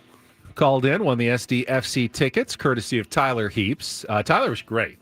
Tyler also talks very fast. I mean, he got a lot of words into that interview. I mean, that was like a 12-minute interview with like 20 minutes worth of content. If you're an SDFC fan, you had a lot of good information in that, including his explanation about Milan-Olaski, which I know it sucks to lose a player who has contributed so much, but I also know what he's saying. And he's trying not to, he's walking a fine line because he wants to obviously appreciate what Milan-Olaski has done. But he's essentially saying it's a good player who went on an insanely hot streak. It's like if you take, I got the comparison. It's like, let's say you take a good, solid middle infielder. Hang on. How about Jurickson Profar last year? Perfect example. That's exactly Paulie. who I was thinking of. This is a guy that you know, you love. And now don't mind his suspension that we didn't know about at the time that was on its way here in Atlanta. But like, that was a guy that we loved. He was a spark plug on the team. Everybody loved him. Just the greatest clubhouse guy. Had an insane year and wanted to capitalize on it as he rightly should. Right. But let's say Jurickson Profar became a free agent at the All-Star break last year. That's right. And he's going like, it's a little bit different. I want to be paid like Shohei Ohtani because I am producing like Shohei Ohtani. Yeah. And everyone's going like, yeah, you're great. We love you, Jurickson, but we don't really expect you to keep up this pace because it's insane. Nobody can. And we've seen enough of you That's just ridiculous. We know this Now, is not going to keep up. You've definitely Yeah. earned a bump in pay, and that's what Tyler was saying. Yeah, we definitely wanted to keep Milanowski and give him a pay raise, but he wanted to get paid like I'm going to score 4 goals every single game, and I'm like Messi here, and they're going like we just can't quite go that far, especially with the salary cap. So I get what he was saying. He's not trying to insult like Milanowski. He's just gambling that no one's going to have a run like that ever again, and you can't pay for goals that have already been scored. You're paying for the player you think you're getting in the future, a solid, winger, good offensive player, but not the greatest player in league history, which is what Milanowski was on pace to be. Like, oh, okay, you keep this up, and you will literally be Ronaldo, and you will be the greatest soccer player the planet has ever seen. Dude, But I we just sympathize don't with believe Tyler. that. I sympathized with him when he was walking us through that process, and I'm like, man, that's got to be so tough. And he even like clarified. He's like, look, like there's no bad blood. We wished him well, and he understands, and we understand, and we get it. But like, in the moment, during those negotiations and the whole process, like that's got to hurt if you're Milanowski, and if you're even if you're the SCFC, you're like, I know why you're doing this, and I don't blame you for doing this, but we just can't reach a deal here. We have to let you go. It's just not going to happen, and that hurts as Tyler Heaps' position with the team. And if you're Milanowski, you're like, what more do you guys want from me? Like, come on, I'm trying to get paid here. All right, still stings to lose a guy like that, but they feel like in Corey Baird, who is the new player, he said, is a guy who kind of fits their system, the depth role that they really kind of need. They already have their star players, and they're named Anders Dreyer and Chucky Lozano, and they pay them like star players. They make millions, and they're designated players that don't count against the salary cap. And it just sounds like they just didn't see Milanowski as a superstar player like Anders Dreyer or Chucky Lozano. Yeah. And as little as I know about soccer, I do believe that's true, that he's not on their level. They're on a different level in terms of creating opportunities, because it was Anders Dreyer who created a lot of those opportunities for Milanowski to score the goal. Who's the more valuable guy in soccer? The guy who scores the goal, yeah, it's big, but the guy who draws the 3 defenders and then makes the amazing pass to the wide open guy who then puts it into a wide open net. I mean, yes, you get all the celebration and you get to everyone hugs you, but it's the other guy who did all the work in drawing the defense and setting you up and putting the ball perfectly on your foot. And that did happen a few of the times when Milanowski scored the goal. I know enough about soccer to know that really it's the assist is almost as important, if not more important, than the actual goal in soccer, depending on the assist. Obviously, they're not all created equally, but that's an important thing to keep in mind. All right. I have no idea when the next time we will give away tickets is going to be.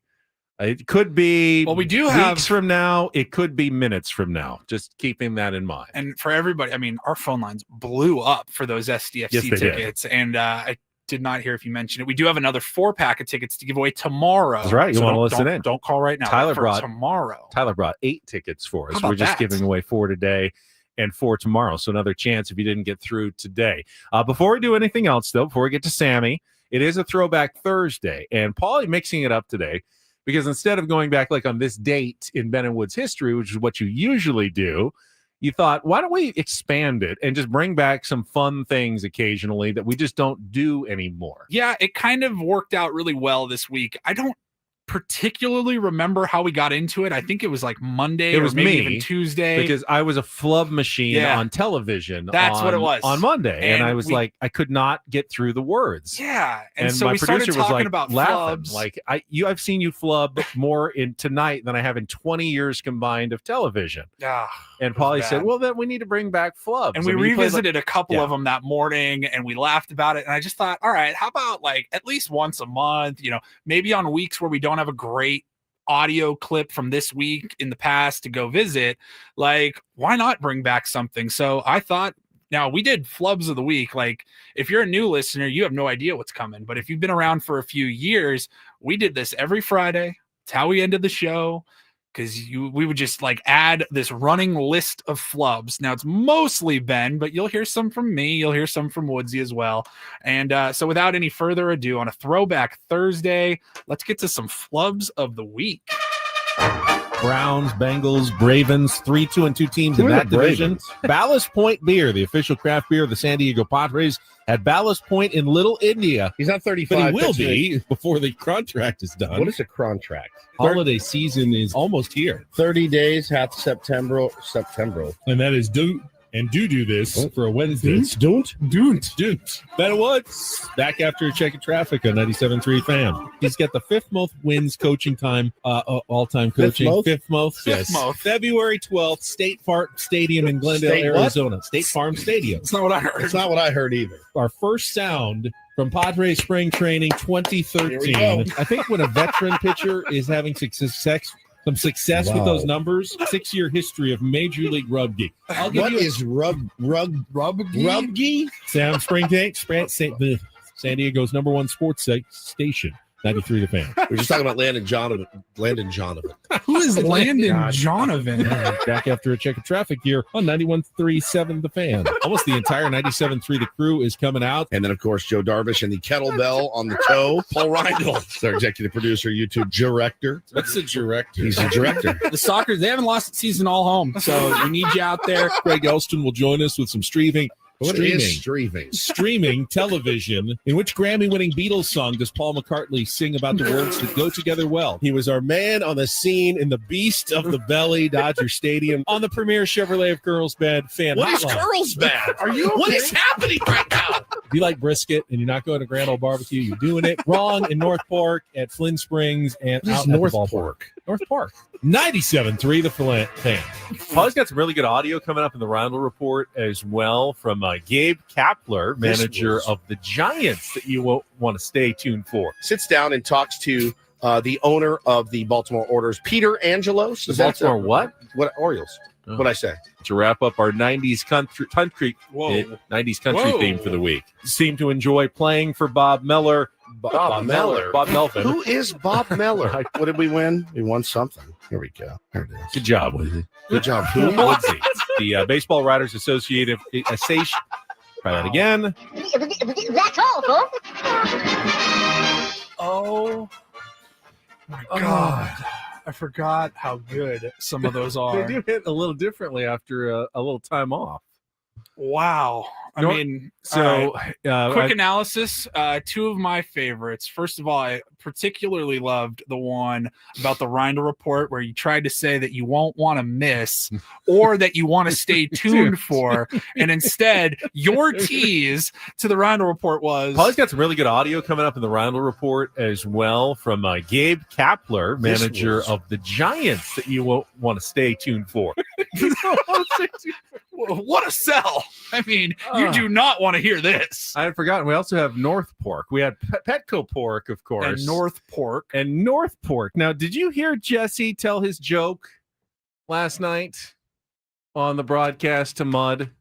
I don't know that I heard that one. His joke about the umpires had to get a ruling. Guy hit the ball into the outfield, and there was a pig roaming around. And, pigs, they will eat anything. So the pig ate the baseball, and the managers are going out and arguing. And one guy says it should be a double. The other guy says, no, this should be a home run. The umpires get together, and they finally issue a ruling, and they say it's a home run. They go, well, it's an inside the pork home run. Pretty good. Jesse actually told that on a Major League Baseball broadcast last night. Guy goes on TV and just everything goes out the window. I was so happy when I heard Jesse tell that joke last night on the Padres broadcast. I just want one more flub. I think this is the all-time, and I remember thinking the same way in the moment when we had this recorded like 4 years ago. The ultimate flub is when Woods flubs, and then you try to call him out or make fun of him, and you end up flubbing. Yeah. What did we win? We won something. Here we go. There it is. Good job with it. What the hell was that? Good job with it. Good job with it. Good job with me. That was in the phase when I was having 3 scotches right before the show. Good job, Woodsy. What did we win? We won something. Here we go. There it is. Good job with it. Like Dudley Moore with a cocktail here. Good job, Woodsy. Good job, Woodsy. All right, it's time. You may have figured it out, but we're actually going to give away some Padres tickets right now. We got We got another pair to give away for a Friday night's Cocktail Fest at Good Petco job, Ben. Park. Good job, Benny. We've cleared the lines. And don't call too fast because we're going to take the 10th caller. So, yeah, if you're calling right now, too early. Now call 833-288-0973, 833-288-0973. We got another pair of tickets, big series against the Boston Red Sox this weekend.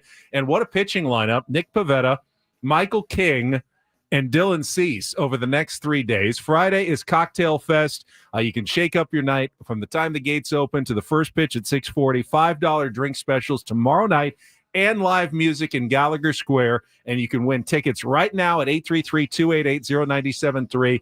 Get your tickets. There are still tickets available this weekend. You don't want to miss it. This team is hot. They're taking on the Sox. They got their pitcher back in Michael King. Get your tickets at Padres.com/tickets. Big series this weekend because then they go right back out on the road for a week. So you do not want to miss this one. 833-288-0973. We'll come back with the erstwhile voice of the San Diego Padres while Jesse Agler is doing television. Sammy Levitt will join us coming up next year on 97.3 The Fan. Good job with it.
Hey players, things are about to get real here in San Diego. Introducing the all-new Hamul Casino Resort. With a 200-room hotel tower, exciting new eats and drinks, plenty of new places to play, and a luxe spa and salon. Hello, rooftop pool and deck. It's where players can play their hearts out and enjoy all the perks that come with it. It gets real this summer at the all-new Hamul Casino Resort, the players' place.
Highly suspicious. Highly suspicious, Paulie. Well, we just gave away the Padres tickets to the 10th caller, and it just happened to be one of our chat moderators, Diesel. Congratulations on winning the tickets. I can vouch for the fact I saw Paulie, went through the first 9 callers, and the 10th caller came up. Have no idea who it is. Didn't say Diesel. It doesn't say Diesel. Didn't know who it was. It's just his real name. But I can see why everyone would kind of scratch their head and go, very interesting. Very interesting. Yeah. Actually, it's very rare that someone from our YouTube stream wins the ticket. So congratulations to Diesel, who got in today. And, look at it. Rigged. We demand a recount. You're all just jealous. His fast fingers were perfect this morning, and he won the Padres tickets. We'll have one more pair, I believe, to give away tomorrow. No, that was game the day. last. Tomorrow's game for the day. Padres, That's it. we got 4-pack of tickets to SDFC tomorrow. All Yes. right. Well, you can think what you want. I will vouch for Paulie's integrity over there. There was nothing fishy about the giveaway, but Diesel, enjoy those tickets. I think he said it's his wife's birthday, so now he doesn't have to get her a present. Perfect. All right, this hour at 97.3 The Fan is brought to you by U.S. Wellness Meats. Order her some Wellness Meats for her birthday. They offer 100% grass-fed beef, pork, poultry, wild-caught seafood, and more. Ship free from family farms. Get 20% off your first order at uswellnessmeats.com. All right, we're going to take a last look at traffic, and then Sammy Levitt. Oh, Sammy, did such a great job the last 3 days. What a week it's been. Cap it off with a dramatic 9th-inning rally to win. Get his thoughts on his experience at Chase Field the last couple of days. Next on 97.3 The Fan. From the 855 Get Ross Traffic Center, protecting San Diego after accidents or injury, here's Kelly Danick. We're winding down our morning commute with a few problems, guys. You know there's got to be a ladder somewhere. North 805 just past Bonita. Watch out for it. It's in the HOV lane. Also, southbound 805, right before Plaza Boulevard. Collision over to the right shoulder. Westbound 8 near Mission Gorge. An accident involving 2 or 3 vehicles. That's all over the right shoulder. And in the North County, southbound 15 near Via Rancho Parkway. Accident in the clearing stage over to the right shoulder. I'm Kelly Danick with Ben and Woods, San Diego's #1 sports station, 97.3 The Fan. Well, that must have been pretty thrilling. I mean, just the opportunity to get to call Major League Baseball games, get to go on the road with the team plane, team hotel, but then cap it off last night with a game-tying home run and then a game-winning single for Jose Iglesias. Sammy Levitt joins us here on 97.3 The Fan. Sam, you've earned an off day, but we had to talk to you this morning. Well, I appreciate it, and you're right. I got two very good games to wrap up the series. The extra inning win on Tuesday in 11, 5-run 11th inning, which was fun to call. And then yesterday, obviously, a big home run for Ryan O'Hearn and Iglesias, the RBI single. You've got Mason Miller throwing 103 to end the game. So it was really, really fun. As always, a huge thank you to Bob Scanlon, who was just terrific to work with, and Dave Marcus, who makes it all very easy. I've said this to a few people. I think the hardest thing maybe of doing the games at this level is you just have so many ad reads and elements you got to get in throughout the broadcast, and Dave makes it super easy to follow and make sure we stay on track. So a big thank you to those guys and really everybody, TJ Lucida, traveling secretary, and Jesse and Mudd and Mike Pomerantz and Tiffany, Darren, all the PR people. They helped me through the trip, made sure I was in the right place at the right time, and it was a really, really fun experience and a really, really good series win. So a lot of fun all the way around. Now, Sammy, after a game like that with a big game-tying home run, big moment for Ryan O'Hearn, occasionally on like the national telecast, like MLB Network or ESPN, they will play like big radio highlights when they're doing their shows. Did you do any scanning like this morning just to see if Sam Levitt's voice appeared on any on network broadcasts today? Well, I'll watch like Quick Pitch on MLB Network, and they get some of the radio in there. It depends on the game. I mean, I watch a lot of that stuff daily, so I know they get a lot of the radio in there mixed in with the TV call. So I'm in there a little bit. I did watch a little bit of that on the play and the game recap. But to be honest with you, I mean, I've already just now I was listening to the first couple of innings from yesterday, and I was doing that throughout the series and just kind of hearing how I was sounding and, trying to evaluate little things you could, do a little bit better the next day. So, yeah, I mean, I'm definitely guilty of that, going back and listening and seeing if I'm in any of these highlight packages. And luckily, I've got in there a little bit throughout the series. So, yeah, it's really cool. There's no doubt about it. And again, the good news is that there were a couple of really, really big wins and memorable wins, which is always pretty fun. You mentioned the team plane on the way back. What was the mood like? I mean, obviously what happens on the team plane stays on the team plane, but what can you share with us from your first experience really traveling with a major league team this week? Yeah, I think, I think a couple of things. I think, actually doing the games, the good news is that because I did a couple last year, I really, to be honest, didn't feel any butterflies or nervousness about doing the games. And I also think that's part of just being around the ballpark and the team and the people every day. So it feels very regular to me. And I think I may have said this to you at some point last year, rather than coming up from the minor leagues, let's say, if that had been the case last year, where everything's new and the ballpark is big and brand new and the environment is big and brand new and it feels really big. I think it was, last year it was definitely an advantage, and same thing this year, to be around it most days, right? And have a real level of comfort with the team and the atmosphere. As far as the traveling, I mean, again, I give so much credit to the Padres. It is so seamless. I will be honest, look, I was trying to, just kind of be where I was supposed to be, not get in the way. I was very timid getting on the plane, make sure I was sitting in the right seat. I will fully admit, I talked to Jesse and a few people about, hey, when I get on the bus, where do I sit? When I get on the plane, where do I sit? And made sure I was in the right spots. But it's just seamless. I mean, they do such a great job moving everybody from point A to point B, getting all the equipment and luggage from point A to point B. So yes, the charter experience, I was super impressed with how efficient and quick and a well-oiled machine the whole operation is. It is pretty amazing, and pretty nice flight too. So yeah, it was definitely a very cool experience, and I definitely kind of looked around on the plane and was thinking about the minor league bus, and it felt a long way from there. It did.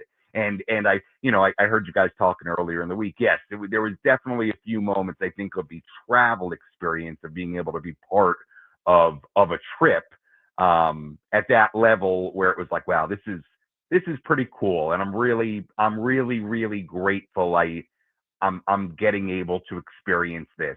I really, really am. And it felt a long way from the bus from Corpus Christi to Springfield back in 2017, 2018, sitting there for 13 hours and getting off at the gas station and grabbing a snack. Yes, it did feel very different, and I would be lying if I said that thought did not cross my mind a couple of times during the trip. But I mean, really impressive operation, a well-oiled machine, and could not have been smoother for me. So again, a big thank you to TJ Lasita and the whole operation there. It was fun to be a part of and pretty impressive.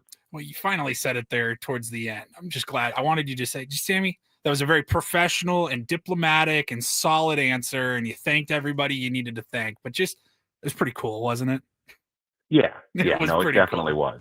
Yeah, it definitely was. I'm so excited. I was so happy and so excited for you, man. You deserve it. Yeah, I mean, it was really, really cool. It was definitely, if last year was certainly the debut, and it was awesome, and it was Petco Park, and it was packed, and the Padres were playing well, and I got to call big moments last year, which was awesome. Goosebump inducing for sure. This was definitely another thing on the list.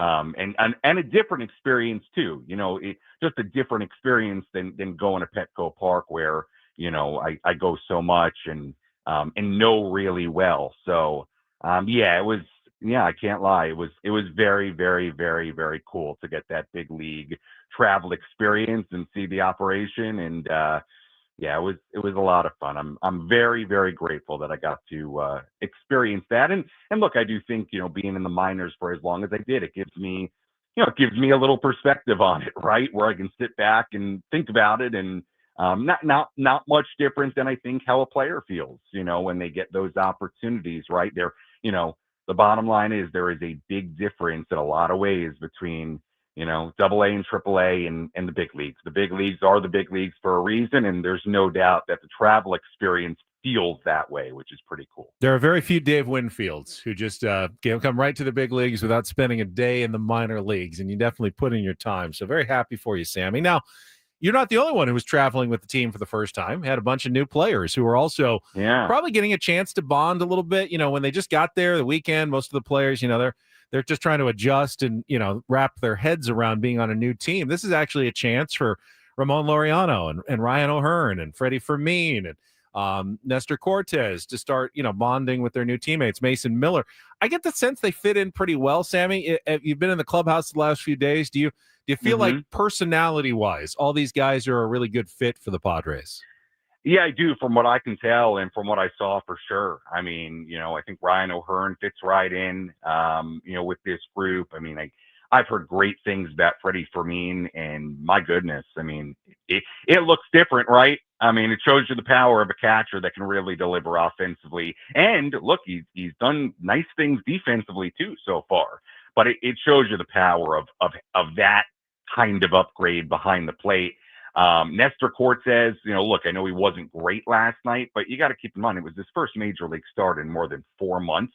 Like when Skins and I talked about it on the broadcast last night, I think it probably was unfair to think he was going to go out there and throw 7 scoreless yesterday, and he kept you in the game. He wasn't perfect, but I think there's promise there. I mean, he's been very, very good when healthy in his career. So I'm intrigued by Nestor. I also really like talking to him. He's a really good interview, and I think you guys would enjoy it as well if you get the chance.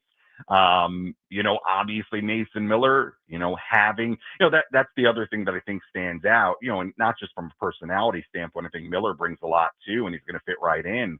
But man, the optionality with this bullpen to be able to go to, Jason Adam as early as they went to him, a couple of times in this series. And it's amazing to see the optionality they have out of that pen and how they can mix and match and shorten the game when they've got all those guys available. And it does make you dream about what that could look like in a postseason series and what an incredible advantage that could be. So, yeah, it's been on full display. I mean, to this point, the additions have been great. And, yeah, from what I can tell, I think those guys fit in really, really nicely. And how could, shame on me for not mentioning Ramon Laureano. I tweeted this, a few days ago after the trade, and Ramon is somebody I know going back to 2017 with the Corpus Christi Hooks at AA, and it was kind of cool. He remembered exactly who I was when I saw him for the first time, which I really appreciated.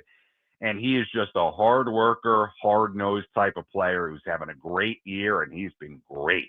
So talk about fitting right in. He's just like a baseball guy and wants to play and likes to be around competitive people. And I think he's going to fit in really well. So they've been great. They fit in, and you perform the way they have. And I think, you're going to fit in just fine, including Laureano. Sammy and Ramon reminiscing about the good old days in AA. It was something. No, I so appreciated that. I walked the first time I saw him. That's cool. He remembered exactly who.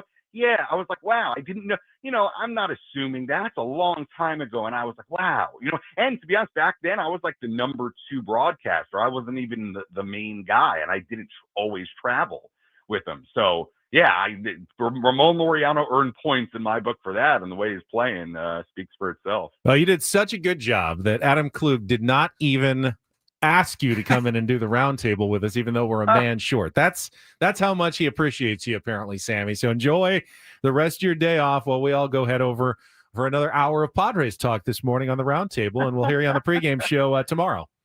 All right, guys. I appreciate it. Thank you. Sammy Levitt, voice of the Padres. I mean, one of the voices of the San Diego Padres. How cool does that sound? Padres broadcaster. That Sam is awesome. Levitt. That is awesome. All right, tomorrow Woods will be back.